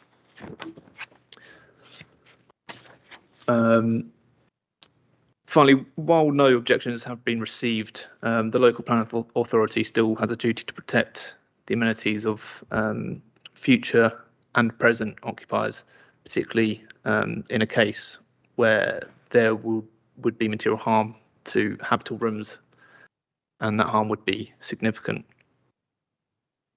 To conclude, the development would therefore result in an unacceptable impact on the character and appearance of the original dwelling, the street scene, and would result in significant visual intrusion, loss of light, and overshadowing to the amenities of the adjoining occupiers. The development would therefore be contrary to policies LLP 1, LLP 19, LLP 25 of the Luton local plan. Thank you, Chair. Thank you. And Councillor Akbar, you wish to speak on behalf of the applicant. Thank you, Chair. I would actually have liked to, can I speak 5 minutes? Yes, yes. Maybe if you use your discretion as Chair, I will speak 2 minutes and 3 minutes to the applicants, because the applicant could not explain the process, and they could not actually contact the right of the speech. Yeah, it was a very late application to speak. Yeah, but yeah. I have been in conversation. It was only yesterday, wasn't it? No, it's. I think it was. Sorry, it was Sunday. Sunday, yeah. Yeah. It's so, but 4 days late. Yeah, the applicant was not aware of that, and that was not actually advised by the department that this should have happened. Yeah. But otherwise, you requested to speak on their behalf, of which I said, as a member of the council, you could do so. Okay, so. Okay. So you speak. You speak for the 5 minutes, up to 5 minutes. Okay, I don't have much information. I will only speak what I know. The first of all, I think this in the report it has been acknowledged that this is a unusual property, and you may have seen yourself because you have been representing that ward for a long time, and Councillor Hussain and Councillor Ahmed, they both is the ward councillor. They are aware of that road very well. This property has been redundant for a long time, and this was the the place for the antisocial activities, crime possibly, and the rubbish dumping was also the issue there, and this development will actually improve the area, and this will address this strategy, housing strategy, meeting the needs of the community, which we need. We have shortages of the houses, and that is not actually recognized by the reporting officer, which is a shame. And the other thing is, when I actually have been discussing kindly, the officer and his manager were in discussion, and we had several meetings, and I already explained to them that the issues which need to be addressed, but unfortunately they are not in this report. The concern, which is, I think they are not valid. The officer have raised the concern, like the site scene and the character of the house. We already know that the character of a house is very different from the street, and the report is acknowledged that the site on camera is unusual, and it is also has been vandalism and happening in this. It is also it is optimizing the site, providing additional bedroom. Currently, it is a 2-bedroom, and there is this, the ample space there. Bulk is similar to 40 and number 40 and number 38, frontage, and also it is maintaining a rear garden amenity area, and it is sustainable. Amended plan have been sent to the officer, case officer, reflecting the Victorian character windows and doors, swept heads, and it has reduced ridge height as well. With regard to shadow, I think that was, again, I would say that this shadow is facing from east to the west, which is, I think that would be a minimal impact on this number 44. And in the winter, I think it will be only 1 hour, 45 minutes to 1 hour. The shadow will cause some kind. But if you can see the adjoining property number 44, they have built a very high wall, which itself actually making the shadow on their house as well. And the other thing is, which I want to say is, the street is mainly, most of the houses are terrace houses. And this is the only one house which is the detached house. And it's a 2-bedroom property. The family wanted desperately 1 additional bedroom for the family. And there is a space, and they should be allowed to build an extension, I think, which is not causing any problem to any neighbors. And also this will improve the area. That's my submission, sir. Thank you. Thank you very much. Any questions for Wahid? Yeah, David. Councillor Akbar, are you asking that because of time factors we should defer this so that you have time to visit, so that we don't make a rash decision? The thing is, David, that some of the members have visited the site and they are aware of the situation. And if you want to visit, yeah, but I would like actually to approve this. Thank you. Thank you. Any further questions to Wahid? Questions to the officer? Yeah, Raja. You know the shadow picture you show us, what time has been taken? I believe that was around midday in February. Midday in February. This year, yeah. Winter time. Yeah, and you said it's affecting amenities and the characters and all that stuff. It will affect, yeah. Do you realize, the Greenery Road, both sides, their front doors on the front facing to each other? Yeah. This house, front door is on the side. So this was before affecting and the character and the area.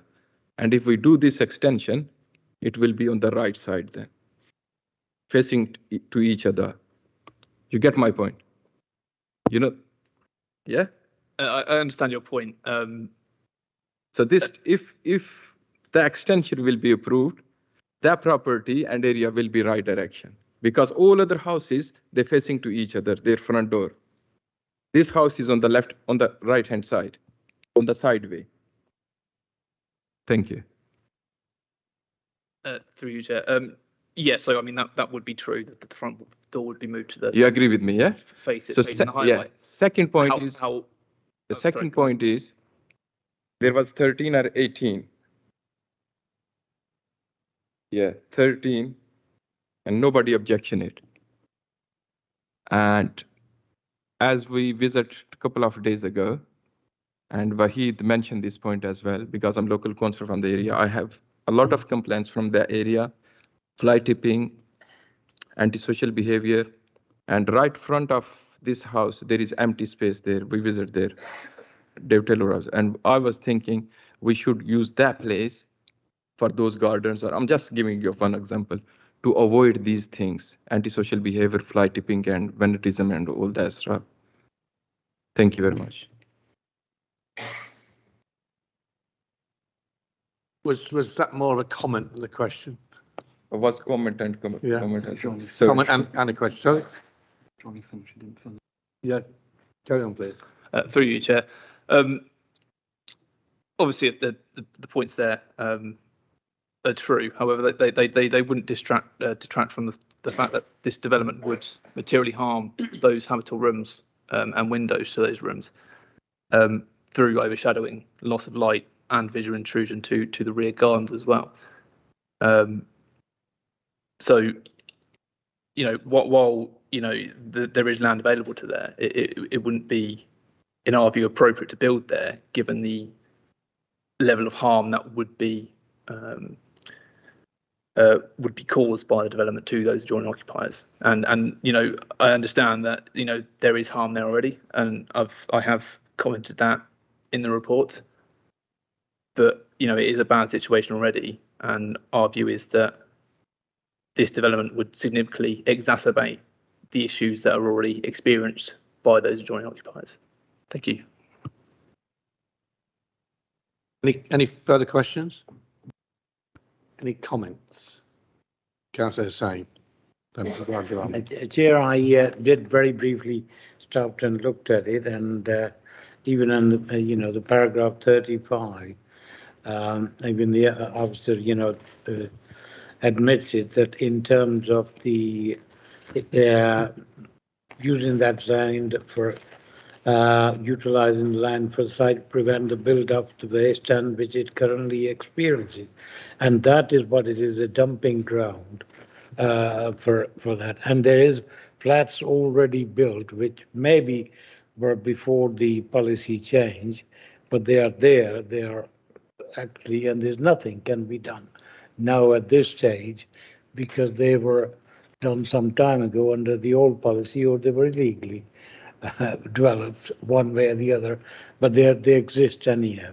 So I think in this case, because there's a need of the elderly person, and I honestly did not, perhaps I didn't go in to be able to see it, visual intrusion. And as David said, if we wanted to do an official visit, but I certainly wouldn't be supporting the officer's recommendation. Yeah, thank you, Chair. As you know, I visited that site, and I realized because there is a flat in between as well, 42B, and there is a plenty space between this proposed extension and the house. There is plenty space for air, fresh air, and light, and I can assume this, as he said, is February time they took 12 o'clock that picture. But obviously sun is changing its location. It's not staying only one place. And I realized that house, instead of glass window, he covered with the steel. That house don't bother at all for the light or for the air or for anything. And we did not receive any other objections from neighbor or anywhere. And as I said earlier, those three roads, Vernon, Wiburn, and this road, I'm receiving a lot of complaints regarding antisocial behavior, fly tipping, and vandalism. And third thing, I think that house was wrong in the past, and we got chance to make it right, because side entrance is a bit dangerous as well in that area. And that door and window is coming on the front with this extension, with the level to all other houses, while the entrance they have face to face. Thank you, and I think we should approve this planning. Thank you. Any other comments? Yeah, Councillor Kershid. Thank you, Chair. I'm not supporting officer's recommendation because I can't see any issues. the the light they've been talking about, that shadow is been taken in the afternoon, and it's meant to be there, so I can't see an issue. So I'm in favor of approving that. Thank you. It in the site. Visited the site, but when I look at the shadow, and as the officer has confirmed that it has been captured in the afternoon, so one can tell that in the afternoon the shadows gone longer, and that has made an impact. So I don't see any issue. So I would recommend to approve it. Thank you. Okay, are there any further comments? Sonny, did you want to come in? Chair, I'm conscious that not all members have visited the site. We are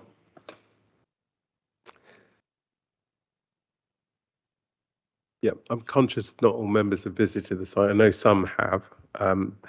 We've got other items that are also deferred for a site visit.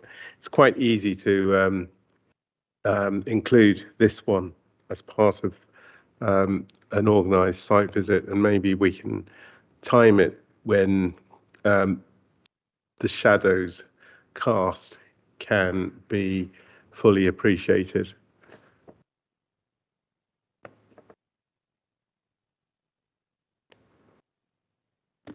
So would it be preferable to defer for a site visit? Yes, that would be good. Is that seconded? Yeah. So okay, it's deferred for a visit. No, vote. Yeah. I'm sure that will vote. Still need to vote. Oh, we still need to vote. Who am I left? Yeah. He normally has a couple of gin tonics. So, Councillor R. Ahmed. Hello. Councillor R. Hello. Ahmed. The meeting's still going on, thank you. We are just voting now for deferral. Yes. On site visits. Yeah.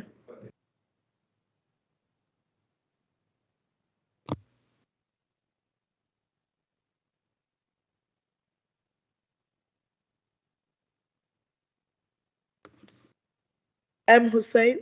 For. Kashid. For. Masood. For. Taylor. For.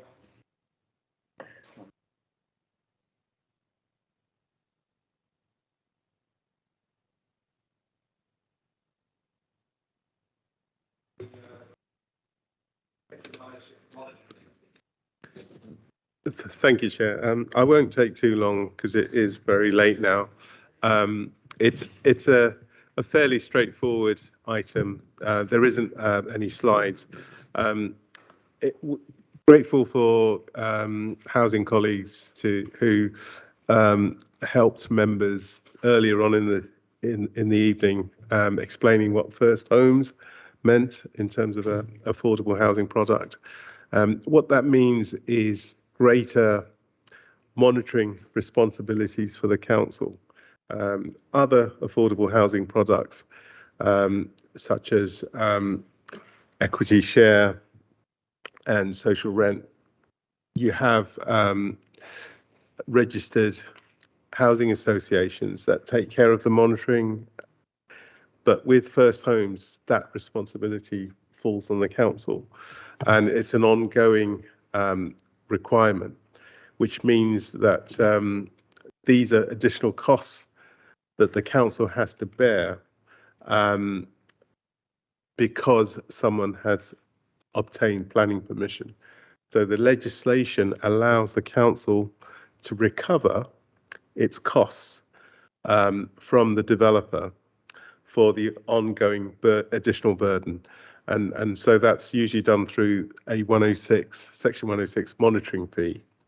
And historically, we've been collecting and agreeing monitoring fees with developers in an ad hoc manner. It varies from agreement to agreement. Offices do it in good faith based on what we think the monitoring liability for the council is, but it's not helpful for developers because they don't know from the outset, and in many instances, what's been agreed in the past hasn't covered fully the council's costs.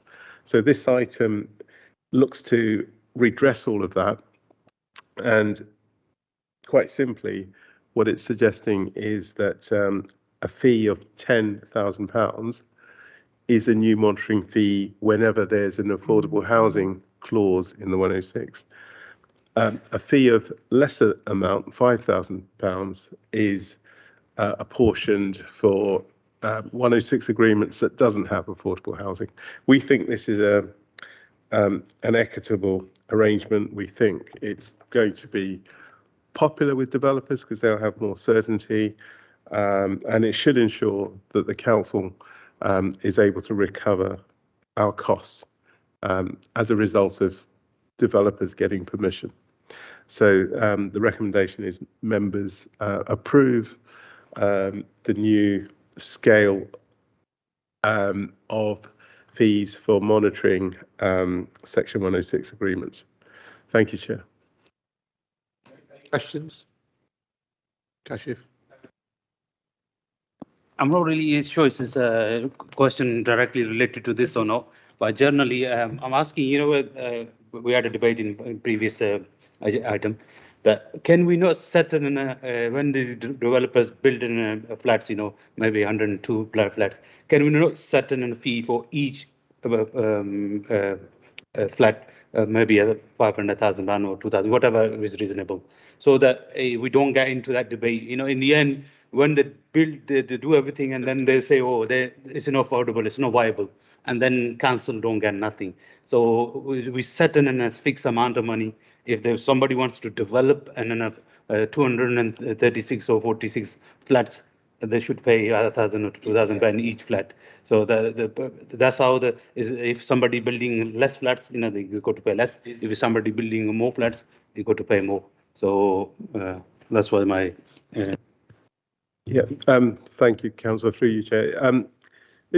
You make a very good point. I mean, it's not absolutely related to the item, because the item is about the charge for entering into a 106 legal agreement and the cost for monitoring that. But the point you make about having more certainty around the quantum of development and the contributions you make around that is very topical, because the government agree with you, and they are looking at proposals to bring that in through a national SIL community infrastructure levy applied nationally for every council. So you probably heard of the planning reforms. So that's in train. We don't know what the final form of that will take, but certainly that's in Michael Gove's thinking, and that might be where we're heading.